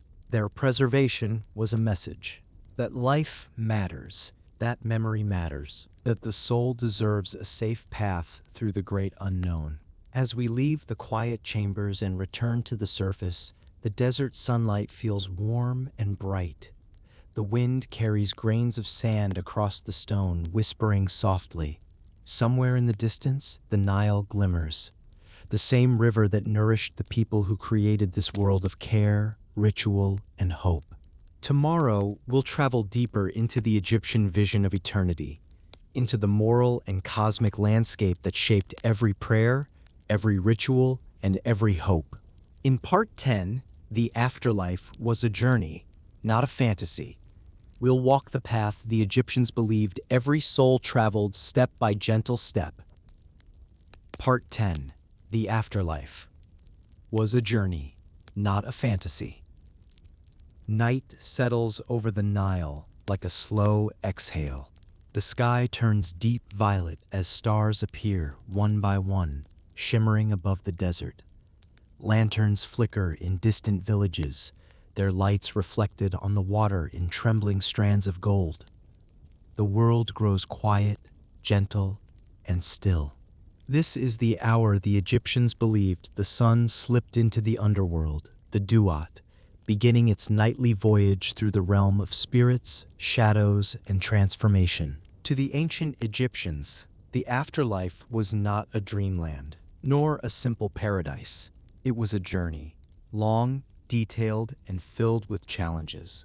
It required preparation, courage, moral purity, and the help of sacred rituals and protective spells. Above all, it required harmony with Maat, the principle of balance, truth, and order that shaped every part of Egyptian life. We often imagine heaven and hell as opposites, one light, one dark. But the Egyptians did not divide the next world so sharply. To them, the afterlife was a continuation of life's rhythm. The same sun that warmed their fields by day traveled through mysterious hidden landscapes by night, and the soul, if prepared, followed a similar path. It moved through darkness not to be tested for punishment, but to be transformed. To reach eternity, one had to travel through the heart of existence itself. Imagine that journey as they saw it. You have died. Your body has been wrapped with care, your name preserved on stone, and your tomb filled with food, tools, and amulets.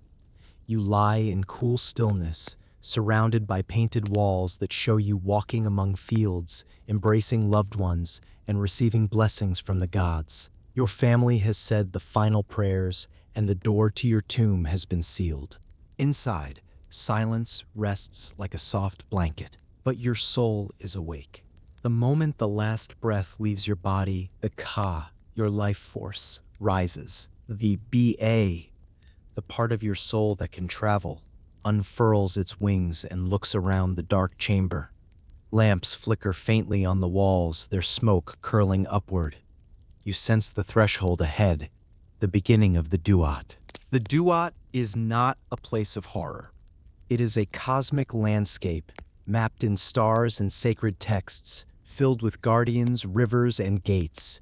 It mirrors the world above, but with one difference. Here, everything is symbolic. Every creature, every path, every moment of silence carries meaning. Your journey begins with the help of Anubis, the god of mummification. He guides you to the first gate, a silent guardian with the head of a jackal. His presence is not frightening. It is comforting, steady, calm, protective. His dark eyes watch you with quiet understanding.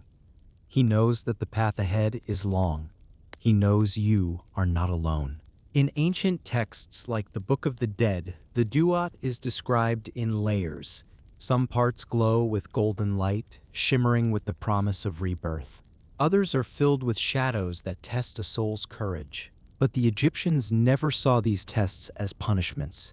They were steps, reminders that order and chaos are always intertwined. You walk through landscapes where stars hang low enough to touch. You cross rivers where the water shines like obsidian. You pass fields of reeds, tall and green, swaying as if moved by an invisible breeze. The silence is deep, but not empty. It carries the hum of a universe alive with memory. Along the way, your heart remains with you, not as an organ, but as the center of your being, the record of all you have done and felt. The Egyptians believed that the heart was the seat of truth. Unlike the brain, it was never removed from the body. It stays with you now, guiding your steps through the Duat. After many stages, some peaceful, some symbolic, some strange, you arrive at the most important moment of your journey, the Hall of Two Truths. The hall is vast and still, lit by soft golden light. Rows of columns rise into darkness above. At the far end stands Osiris, god of the afterlife, calm and dignified, wrapped in the white linen of resurrection. Isis and Nephthys stand beside him, their wings outstretched in quiet protection. At the center of the hall rests a scale, simple, elegant, perfect. This is the weighing of the heart. Not a judgment of punishment, but a test of balance. Your heart is placed on one side of the scale. On the other, a single feather, the feather of Mat, the embodiment of truth itself. The scale trembles. Silence fills the hall. It is the silence of expectation, of possibility. If your heart is heavy with wrongdoing, imbalance, or cruelty, it will weigh more than the feather. If your heart is light, honest, balanced, guided by kindness, it will remain equal. The Egyptians believed deeply in moral life. Not perfection, not obedience, but harmony. Their confessions, spoken before the weighing, were not pleas for forgiveness, but declarations of life lived in accordance with Mat. I have not stolen. I have not told lies. I have not caused pain. I have not taken more than my share. I have not ignored those in need. It was not a list of sins. It was a portrait of a heart in balance, If the heart was heavier than the feather, the soul did not suffer eternal torment. Instead, it simply dissolved, returning to the cosmic cycle, becoming part of the universe again. But if the heart balanced the feather, a door opened. A warm light fills the hall. The walls shimmer like dawn, spreading across the sky. You feel yourself lifted, transformed, embraced by something vast and gentle. This is the moment of rebirth. The Egyptians called it the Field of Reeds, the eternal land. Not clouds or thrones or endless praise, but a perfect reflection of life on earth, made peaceful and whole. A place of green fields, calm waters, gentle breezes, and loved ones gathered again. Imagine it. You walk through tall reeds that brush softly against your hands. You see the horizon glowing gold. You hear voices you thought lost forever. The air smells of lotus and fresh water. Birds fly low across the river.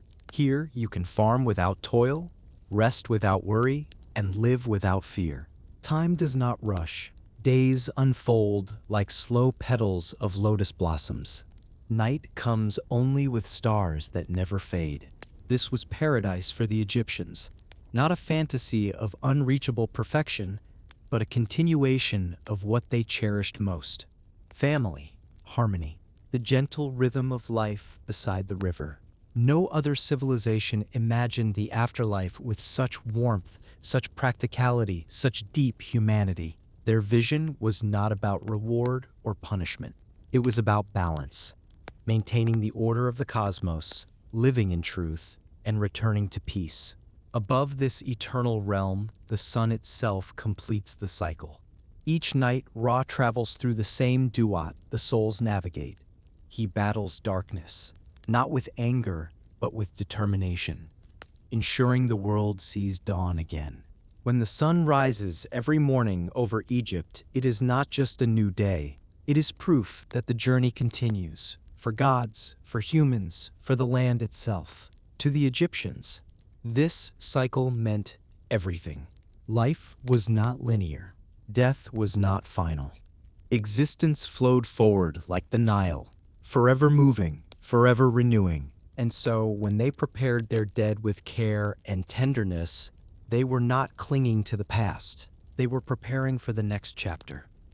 A chapter as real and meaningful as the one they had lived on Earth. As the night in Egypt deepens, the desert cools. The stars grow brighter. The Nile glows under the moon. And somewhere, in a painted tomb, a soul stands before a doorway of golden light, stepping into the field of reeds with a heart as light as the feather of Maat. Tomorrow, we'll return to the world above and explore one of the most persistent modern myths, the claim that the pyramids were built with alien help. In Part 11, The Pyramids Were Not Built with Alien Help, we'll uncover the truth behind human genius and the extraordinary engineering of the ancient world. Part 11. The Pyramids Were Not Built with Alien Help.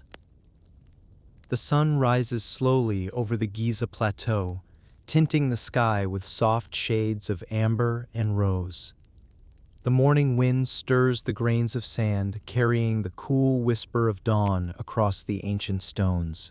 As the light grows, three colossal shapes emerge from the horizon: Khufu, Khafre, and Menkaure, the great pyramids of Egypt, silent and serene beneath the awakening sky. There are moments when you first see them that they hardly seem possible.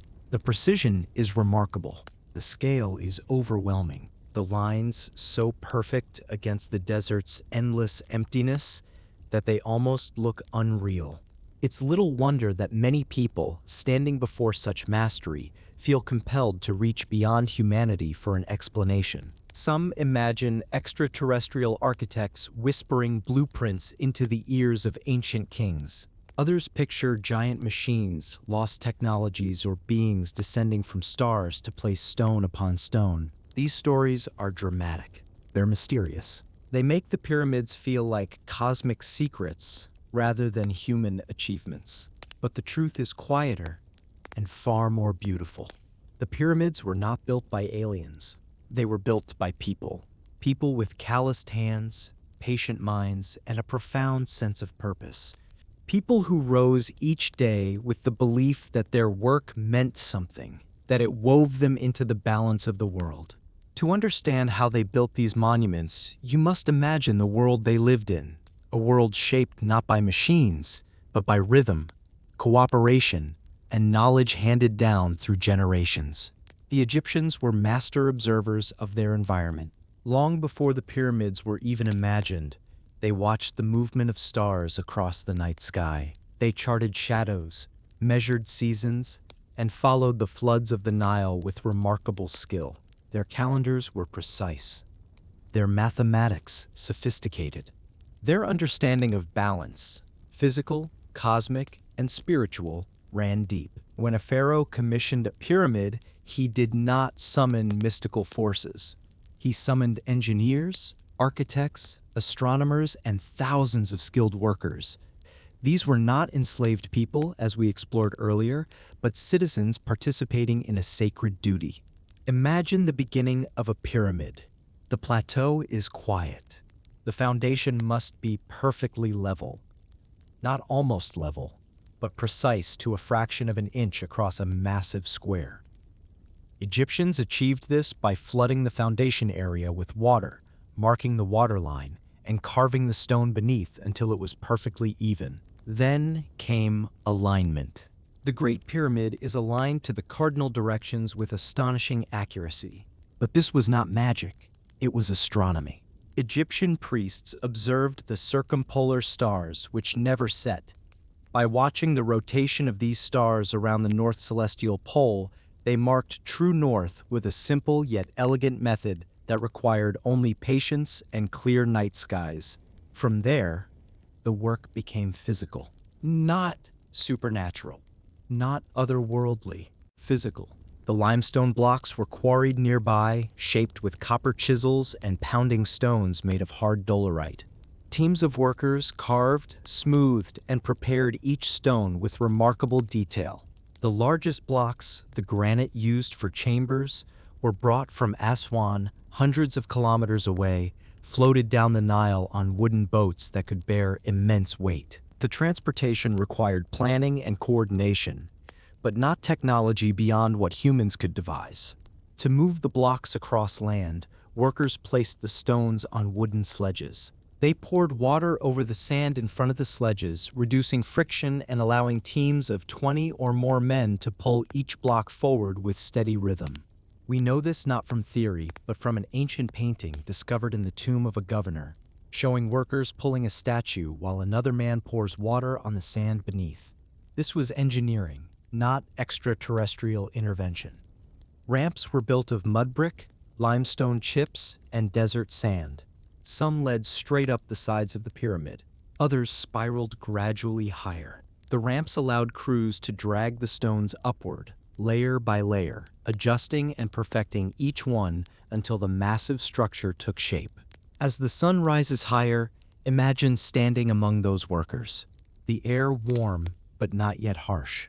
The sound of chisels echoing through the plateau. The smell of damp sand beneath the sledges. Men calling out to one another, coordinating the rhythm of their pull. Drums beating in the distance to keep the pace steady. Supervisors walking along the growing sides of the pyramid, checking angles with simple tools, plumb lines, levels, and sighting rods. There was no single miracle here, just thousands of tiny miracles. The miracle of muscle, the miracle of coordination, the miracle of human minds working together toward a common vision.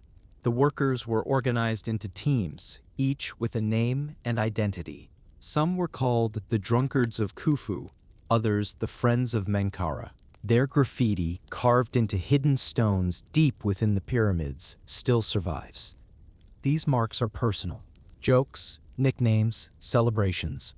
They are proof that human hands carved this world, not alien ones. Inside the pyramids, the precision continues. The Grand Gallery of the Great Pyramid is a marvel, a steep corridor where stones are placed with such accuracy that a sheet of paper cannot fit between them. But again, this was not magic. It was the result of experience, geometry, and a culture that valued order above all else. Every angle, every block, every chamber was designed with purpose. Some align with the stars. Some follow the slope of the pyramid's outer face. Some serve as symbolic passages for the soul. Egyptian architects planned these structures with a level of detail that would take decades to master, and they passed that knowledge from one generation to the next. Consider this: the pyramids were not sudden inventions. For centuries before them, Egyptians built increasingly complex tombs. Step pyramids, mastabas, sloped designs. Each generation improved on the last. Mistakes were learned from, failures corrected. By the time Khufu began his Great Pyramid, Egypt had more than 500 years of cumulative architectural experience. This, not extraterrestrial intervention, explains the achievement. But perhaps the most profound truth is this: the Egyptians did not see the pyramids as impossible. To them, these structures were part of the natural order, a way to honor their kings, protect their souls, and maintain cosmic balance. They built the pyramids because they believed in eternity. They believed in cycles. They believed in the capacity of humans to create something lasting. As you stand now in the shadow of the Great Pyramid, notice the quiet. The desert around it stretches wide. The stones beneath your feet are warm. The structure rises so high that your eyes lose track of where it ends and the sky begins. This monument was born from faith. Not blind faith, but faith in human hands, human minds, and human purpose. The belief that cooperation could achieve the extraordinary. The belief that order, not chaos, defines existence. The belief that something created with devotion can last for thousands of years. When we say aliens built the pyramids, we take away that human triumph. We forget the workers who sang as they pulled stones.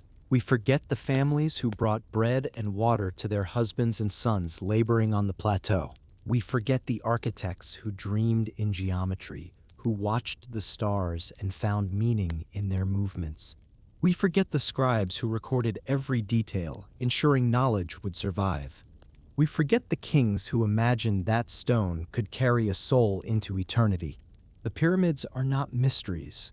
They are memories of a civilization that believed in balance, beauty, and the power of human will. As the light fades once more over the desert, the shadows of the pyramids stretch long and silent. The sky glows orange, then pink, then deep blue. No lights shine from their tips. No strange hum vibrates from within their stones.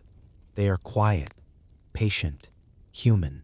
Tomorrow, we'll turn from stone and engineering to something equally remarkable: the role of women in a civilization far ahead of its time. In Part 12, Women of Power, we'll explore why Egypt offered women rights, roles, and influence that much of the world wouldn't allow for thousands of years. Part 12, Women of Power. Dawn settles over the Nile in a soft, rose-colored haze. The river glimmers like liquid glass as small boats drift along its surface, their sails catching the quiet breath of morning wind. Villages awaken slowly. Clay ovens glow with new fire. Children carry jars of water from the riverbanks. In the distance, ibis birds wade through tall reeds, stepping with delicate precision. And somewhere in an upper chamber of a noblewoman's home, sunlight filters onto polished alabaster, casting warm light across jars of oils, baskets of jewelry, and a linen dress neatly folded at the foot of a low bed. The woman who lives here is not silent, hidden, or powerless. She is a force, educated, respected, and fully woven into the life of her society. This is one of the truths about ancient Egypt that the world often forgets. Women here held a place of dignity and strength unmatched in much of the ancient world. When we picture ancient societies, we often imagine strictly divided roles: men in the public sphere, women confined to the home. But in Egypt, life unfolded differently. Women could own property. They could inherit wealth. They could run businesses, divorce husbands, represent themselves in court, and stand as witnesses in legal contracts. They were landowners, priestesses, scribes, healers, midwives, musicians, and administrators. They were protected by law, respected by custom, and honored in religion. To understand how unusual this was, you must picture the world beyond Egypt. In Greece, women could not vote or own land. In Rome, they lived under the authority of fathers or husbands. In much of the ancient Near East, their voices were legally silenced. But in Egypt, a woman's voice carried weight. Her signature on a contract was binding. Her property remained her own, even after marriage. If she wished, she could initiate divorce and keep her dowry. She could appear in court to defend herself, argue a case, or settle a dispute. This balance between men and women was not accidental. It flowed from the very heart of Egyptian belief, the concept of Ma'at, the harmony between all forces in the world. Egyptians saw life not as a struggle between male and female, but as a partnership. They honored duality in everything: sun and moon, earth and sky, order and chaos. Men and women were another part of that balanced pair. Nowhere is this clearer than in their religion. Walk into a temple courtyard at dawn, and you would find priestesses standing beside priests, offering incense to the gods. Hear their voices in the hymns, steady and serene, rising beneath the vast ceilings carved with stars. Women served in the cults of Hathor, Isis, Bastet, and Mut, goddesses who embodied strength, wisdom, and divine authority. Isis, in particular, held an extraordinary place in the Egyptian heart. She was the mother of kings, the protector of the vulnerable, the embodiment of magic itself. To honor her was to honor the feminine principle in the universe, not as something secondary, but as essential to creation. This reverence shaped society. If the gods themselves needed balance between male and female forces, then humans were expected to reflect the same truth. Consider the family home. Egyptian marriages were partnerships. Husband and wife managed the household together, often sharing responsibilities in business, agriculture, and childcare. Legal documents describe couples buying land together, running workshops, loaning grain, and signing contracts jointly. Love poems from the New Kingdom reveal this emotional balance too. Soft verses carved on pottery sherds and painted on papyrus speak of affection, admiration, and longing, not obedience or division. A young man writes, "My soul follows your voice," while a young woman replies, "Your love intoxicates me more than wine." These are the voices of equals, of partners united not by obligation but by connection. But Egypt did not stop there. While many ancient civilizations allowed women limited influence, Egypt allowed women to rule. Hatshepsut, Nefertiti, Ernith, To, Osret, Sobekneferu. These were queens who held real political power, not behind the scenes, not through manipulation, but openly as pharaohs. They issued decrees, commanded armies, built temples, and shaped the destiny of the nation. Imagine Hatshepsut stepping into the sunlight of Karnak Temple. Incense fills the air. Priests stand in rows of white linen. She wears the ceremonial beard and the tall white crown, symbols not of gender, but of divine authority. Her reign brings peace, prosperity, and architectural wonders. Under her guidance, trade networks flourish. Expeditions sail to the land of Punt, returning with gold, incense, and exotic plants. She builds obelisks that pierce the sky with polished stone, each a monument to stability and order. Or imagine Nefertiti, her face immortalized in the famous painted bust. She was not merely the wife of Akhenaten. She was his co-ruler, appearing in reliefs performing the same duties as the king. She offered sacrifices, led ceremonies, wore the crowns of Egypt, and stood on palace balconies addressing her people. Her presence was unmistakable, poised, intelligent, commanding. Even in times when queens did not rule, they shaped royal life. The title Great Royal Wife carried immense influence. These queens managed estates, oversaw temple donations, and guided dynastic succession.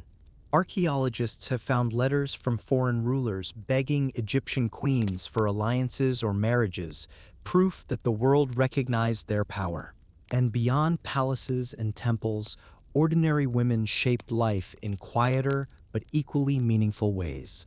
Walk through a market in ancient Thebes, and you would see women selling textiles, perfumes, bread, and pottery.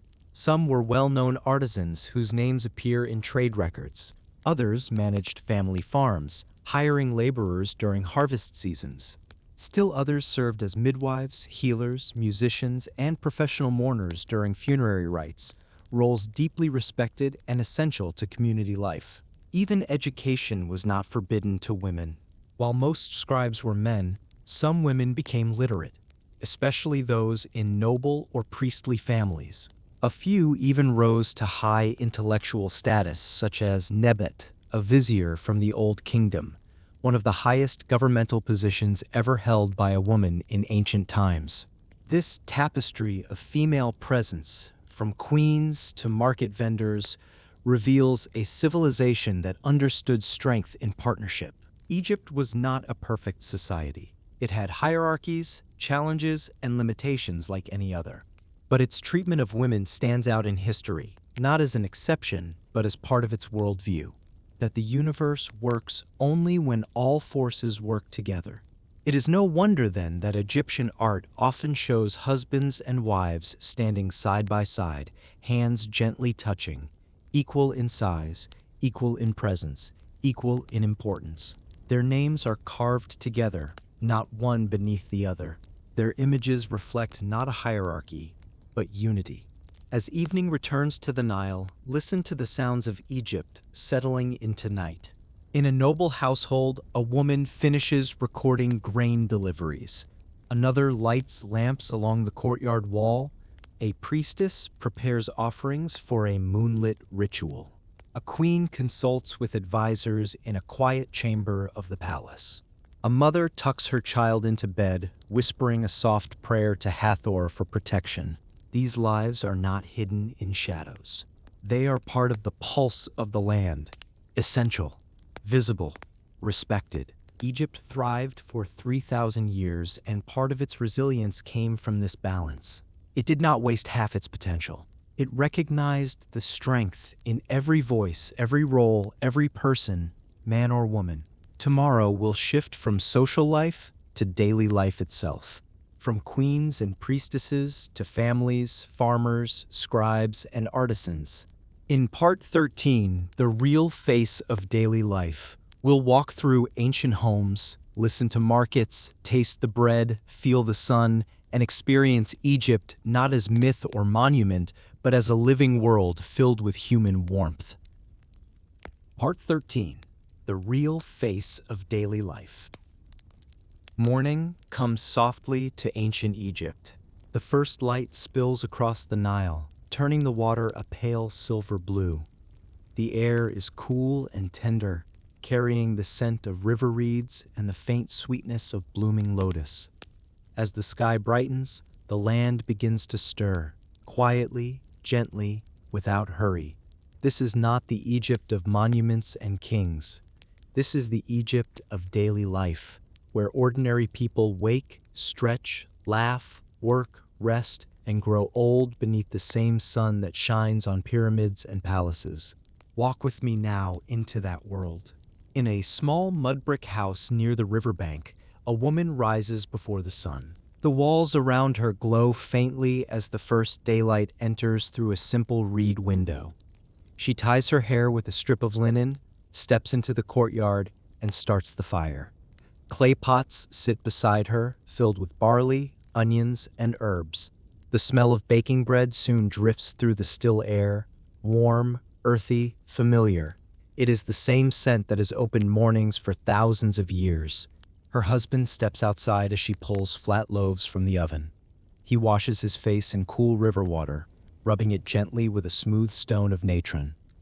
As he dries his skin, a child runs out of the doorway, laughing, hair tangled from sleep.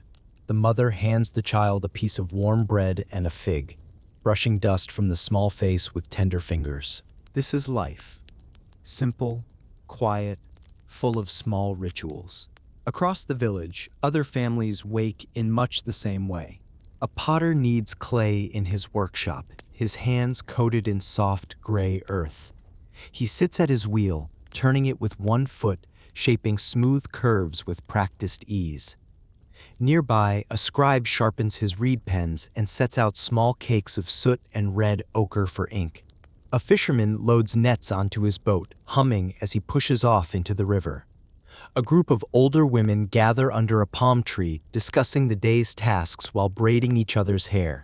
The desert may be harsh, the temples magnificent, but the heart of Egypt is here, in the living rhythm of daily life. Egyptian homes were humble but purposeful. Most were made from sun-dried mud brick, cool on hot days and warm on cool nights. They had flat roofs where families slept during summer, watching the stars as a soft breeze moved across the sky. Inside, the rooms were small but tidy, walls smoothed with mud plaster, floors swept clean each morning. In the main room, woven reed mats covered the floor. Pots of grain, baskets of dates, and clay jars of water lined the walls. A low shrine often sat in the corner, holding small figurines of protective gods. Perhaps Bez, the cheerful dwarf who guarded mothers and children, or Taweret, the hippo goddess who watched over childbirth. Life was simple, but it was not poor in spirit. Every object had meaning. Every task had rhythm. Every day unfolded with a sense of order and purpose. When the sun rises fully, the village market comes alive. The air fills with voices, warm greetings, lively bargaining, bursts of laughter. Color spills across the square.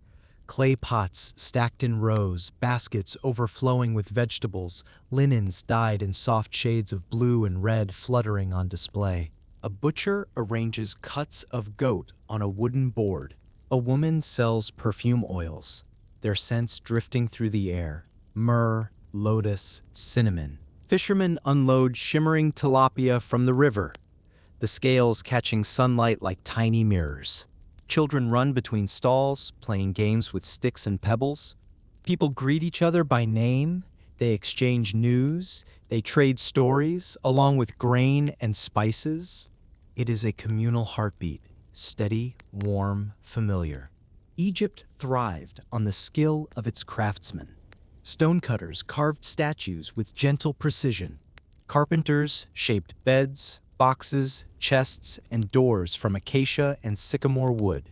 Weavers sat at looms for hours, their hands moving in rhythmic patterns as they created linen so fine it almost floated in the breeze.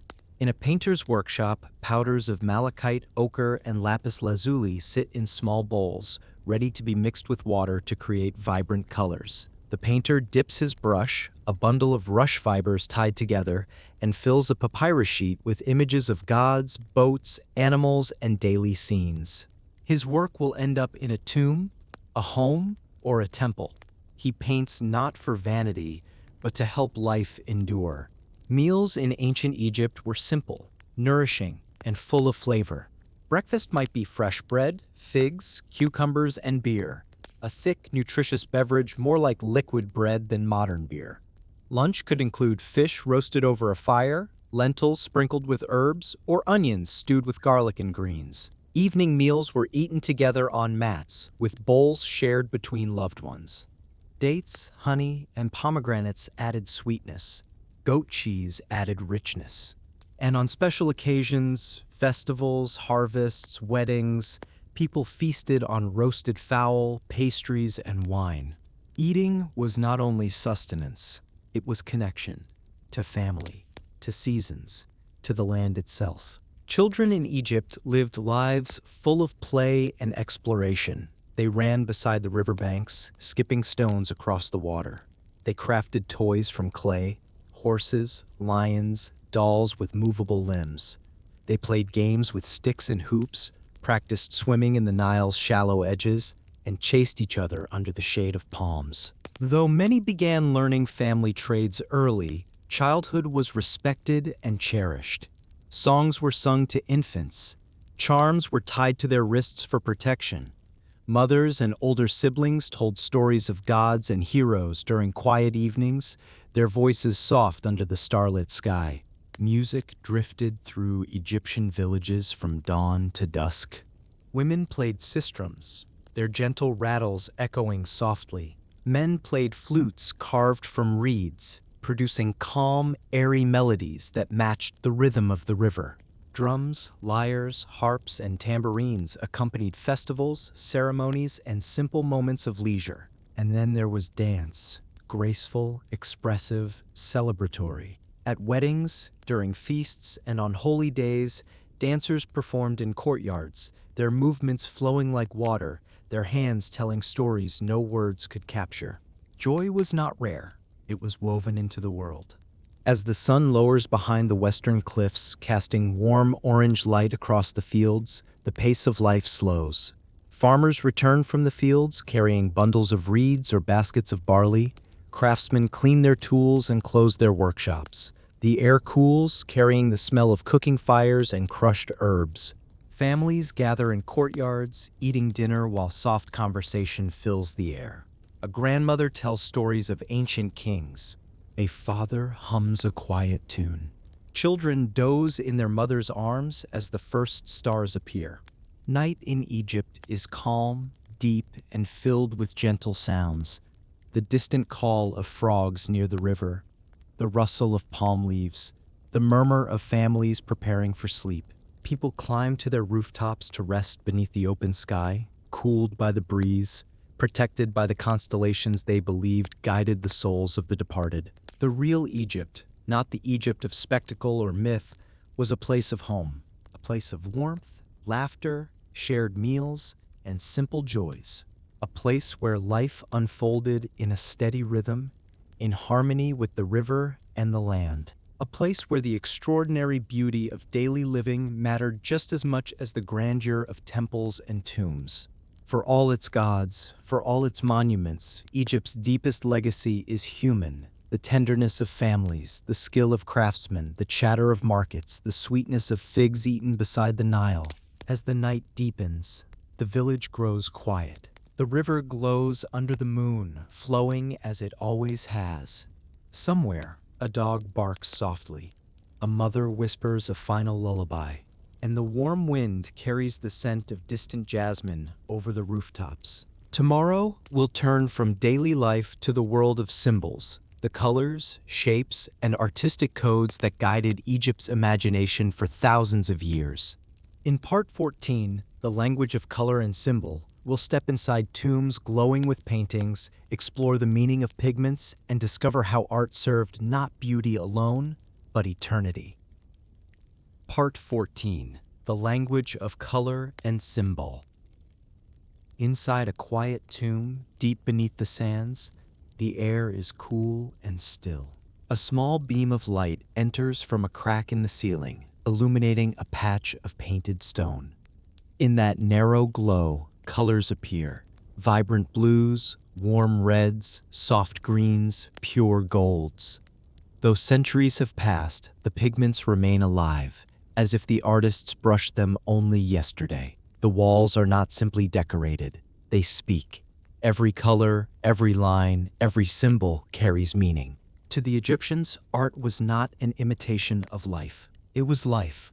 It was memory, protection, identity, and eternity all at once. Colors were not chosen for beauty alone, but for purpose.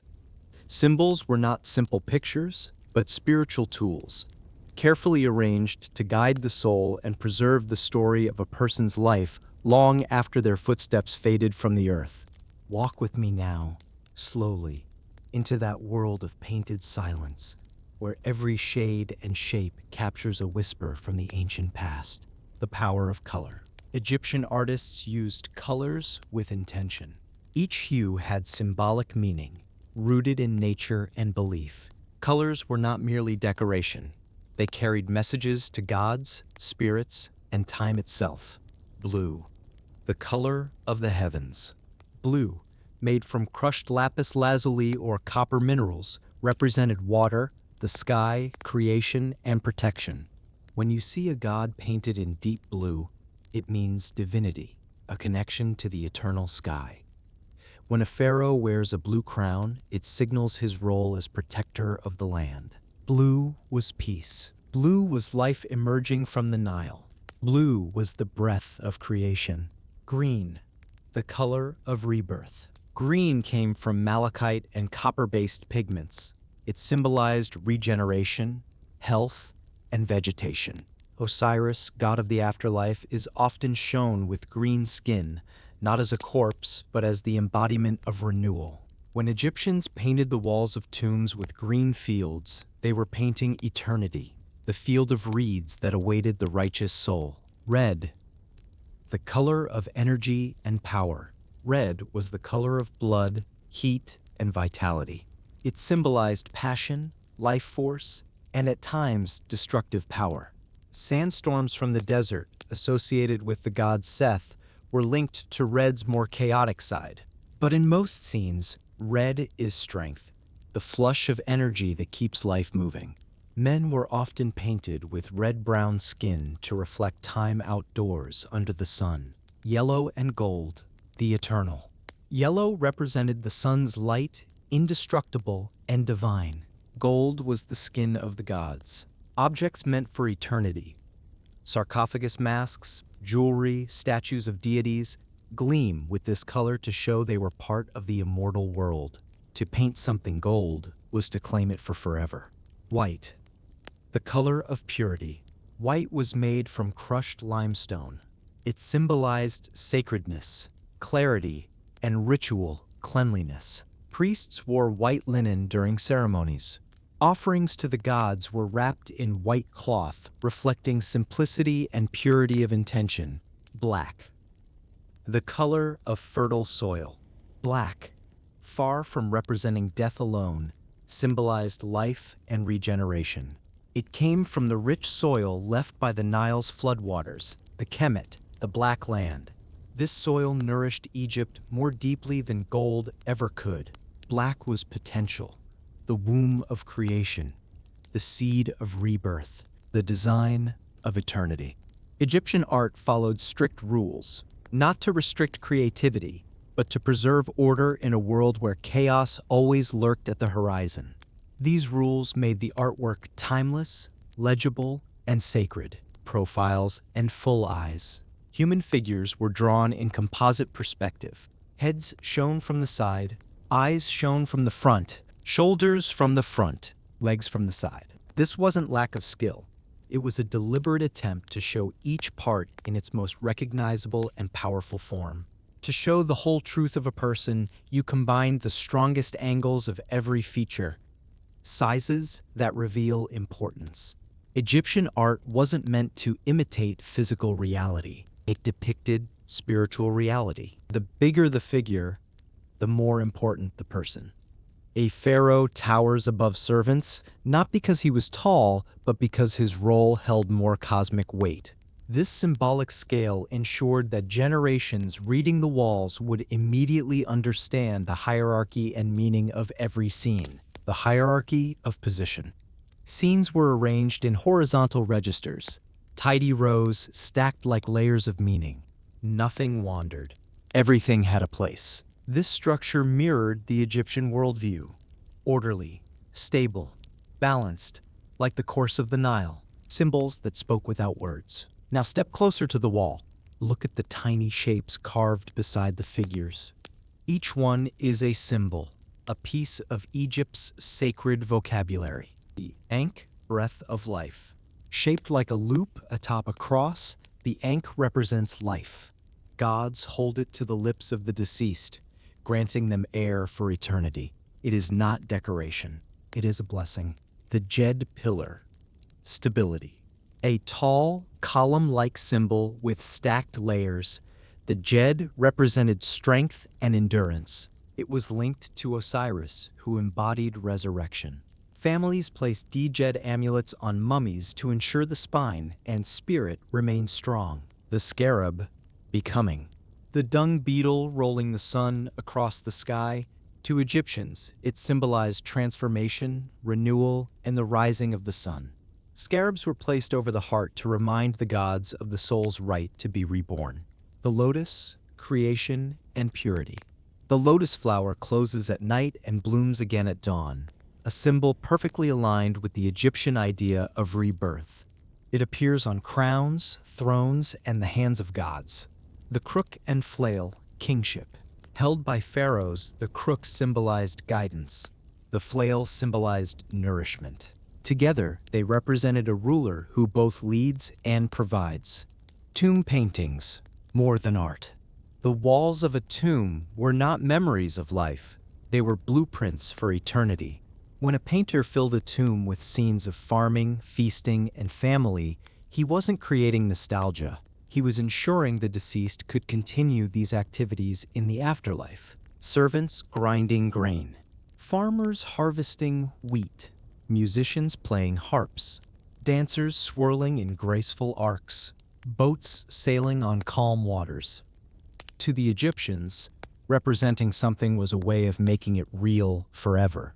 That is why food offerings painted on walls counted as sustenance for the soul.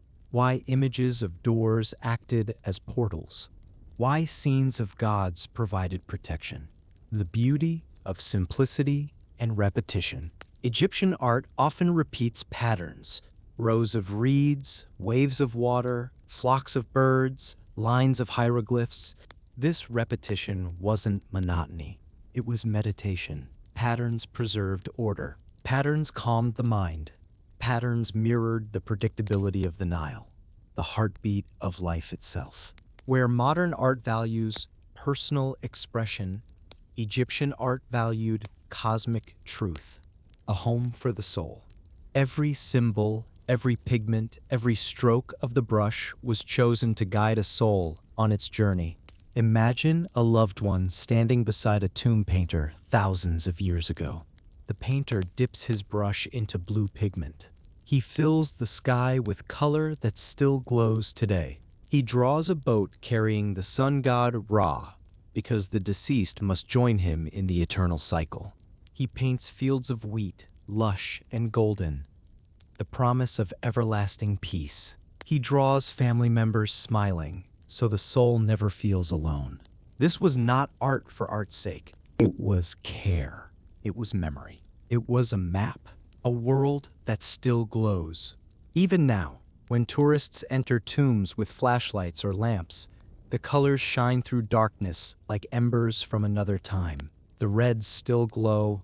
The blues still cool the air. The greens still bring a sense of life. We look at them and feel something ancient and immediate, a connection across time, a whisper of understanding. Egyptian art refuses to fade because it was never meant just to be seen. It was meant to endure. Night returns to the tomb. As we leave the chamber and climb back toward the surface, the air grows warmer. A soft breeze greets us. The Nile glimmers nearby, reflecting starlight. Behind us, deep within the earth, colors continue their silent work, guarding a soul, guiding a journey, preserving a life. Egypt understood something profound. That memory is fragile, that life is brief, and that meaning survives when we give it form. Tomorrow, we step into the final chapter of this journey, where myth and truth meet beneath the stars, and Egypt speaks to us directly through time. In Part 15, The Truth Beneath the Sand, we'll bring every thread together and close this gentle exploration of a civilization that endures in silence, color, and stone. Part 15. The Truth Beneath the Sand. The night settles softly over the desert. The wind quiets. The sky opens wide and clear, filled with stars that shimmer like grains of silver scattered across black velvet. The pyramids stand in silhouette against that vastness, still, massive, timeless. The air is cool and carries the scent of sand warmed by the day, now slowly cooling beneath the moonlight. This is Egypt as the world imagines it, ancient, majestic, eternal. But as we reach the end of this journey, You now know that the real Egypt lived in the spaces behind the myths, in the homes of farmers, in the hands of craftsmen, in the laughter of children, in the quiet hope of mothers, and in the deep faith of a people who believed that time was a circle, not a line. Tonight, we look at Egypt as it truly was: human, tender, wise, and endlessly alive. The Egypt we thought we knew. When people think of ancient Egypt, they often imagine a world of secrets: curses in tombs, gods walking the earth, slaves dragging stones under the blaze of the sun, priests whispering in hidden chambers. They picture golden pharaohs and endless sands, a civilization obsessed with death, mystery, and magic. But the truth, as we've discovered together, is softer, more grounded, more human. Egypt was not a land built by slaves. It was a land built by workers, skilled, organized, proud of their craft. It was not a land controlled by tyrants and priests hiding dark secrets. It was a land of balance, where religion offered comfort, structure, and meaning. It was not a society in constant fear of death. It was a society devoted to life, to continuing it, honoring it, and protecting it across every sunrise and sunset. And Egypt was not unfamiliar or otherworldly. It was deeply human, shaped by love, family, work, and community, what the sand preserved. Under layers of silt and time, Egypt preserved more than monuments. It preserved the everyday objects of ordinary people: a child's carved toy lion, a pair of sandals worn thin at the heel, a letter from a husband to his wife, a comb made of ivory, a cooking pot still stained from a stew made 3,000 years ago. It preserved laughter, drawn on pottery in quick sketches of dancing figures. It preserved music, in harps found beside tombs, strings long silent but form still perfect. It preserved love, in jewelry exchanged between spouses, in statues showing husbands and wives side by side, hands intertwined. This is the Egypt beneath the sand, a world of people who lived fully, loved deeply, worked with skill, and believed that life's beauty mattered enough to preserve for eternity. The heart of a civilization. The Egyptians built their world on a single idea: Mat, the principle of truth, balance, and harmony. It shaped their politics, their art, their family life, their rituals, their architecture. It shaped their understanding of the cosmos. Mat taught that the world works when forces are in balance: night and day, order and chaos, male and female, life and death. This belief made Egyptian culture remarkably stable. Dynasties rose and fell, but the heart of their worldview rarely shifted. They valued continuity over conquest, harmony over ambition, memory over glory. This is why their monuments endure. They were built from a desire not for fame, but for permanence. The land as teacher. Every part of the land taught the Egyptians something. The Nile taught rhythm, the flood, the planting, the harvest. The desert taught resilience, life at the edge of silence. The stars taught order, constellations moving in perfect cycles across the sky.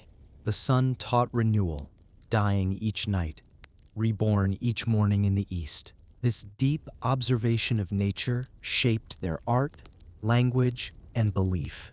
Hieroglyphs grew from what they saw: an owl, a reed, a loaf of bread, a ripple of water. Colors came from the earth: ochre, limestone, malachite, lapis. Symbols emerged from cycles: the ankh for life, the scarab for transformation, the lotus for rebirth. Egypt's wisdom was not hidden in temples. It was written across the land itself. The real magic of Egypt. People often look at ancient Egypt and ask, how were the pyramids built? Why were mummies made? What were the gods? Where did their knowledge come from? And behind these questions, there is often an assumption that Egypt's achievements require something extraordinary, something beyond the capacity of ordinary humans. But the true magic of Egypt is simpler and more profound. It came from people working together with devotion and precision. The pyramids were built not by aliens, but by workers whose skills were unmatched. Hieroglyphs were not mystical pictures, but a sophisticated language. Mummification was not horror, but care. Religion was not superstition, but philosophy. Daily life was not austerity, but warmth and joy. Egypt's achievements feel superhuman only because they were collective. Communities built pyramids. Families built homes. Artists built eternity. Priests built rituals. Scribes built memory. Human effort, shared and repeated, became timeless. The silence of history. As the centuries passed, Egypt was conquered by Libyans, Nubians, Assyrians, Persians, Greeks, Romans, and others. Languages changed. Beliefs shifted. Temples fell into ruin. Tombs were sealed, then forgotten. The desert covered villages, and papyrus scrolls crumbled. For more than 1,000 years, Egypt's voice fell silent. Hieroglyphs became unreadable. Rituals were forgotten. Names faded into stone. But silence is not erasure. It is waiting. Egypt waited beneath the sand, waited for hands to brush dust from carvings, for eyes to see the colors hidden in darkness, for a stone in Rosetta to reveal the meaning of carved signs, for archaeologists, artists, and dreamers to listen again. And when that silence finally broke, the world rediscovered not a land of curses, but a land of tenderness, continuity, and human brilliance. What Egypt leaves us tonight, as the desert cools and the stars shimmer above the pyramids, you can feel the presence of that ancient wisdom, subtle, patient, still very much alive. Egypt leaves us many lessons. That human cooperation can achieve the extraordinary. That art can preserve memory across millennia. That balance is more powerful than dominance. That women and men thrive together in shared respect. That death is not a wall, but a doorway. That symbols, when chosen with care, become eternal. That daily life, simple, humble, rhythmic, is the heartbeat of civilization. Egypt reminds us that greatness is not always loud. Often it is steady, quiet, and deeply human. The journey home. As our exploration comes to an end, imagine standing once more on the Giza plateau at night. The wind is soft. The moon hangs low. The pyramids rise against the sky, ancient and peaceful. Sand whispers gently across the stone. And beneath the ground, beneath centuries of earth and time, lies a world of memory. Color on walls, footprints in dust, fragments of pottery, names written in careful strokes, stories etched into silence. This is the truth beneath the sand. Not myth, not magic, not mystery, but humanity enduring across time. Egypt was never lost. It was only resting. And now, as you breathe softly and let the desert night settle around you, you carry its truth within you. A gentle, steady reminder that history, like the Nile, flows endlessly forward.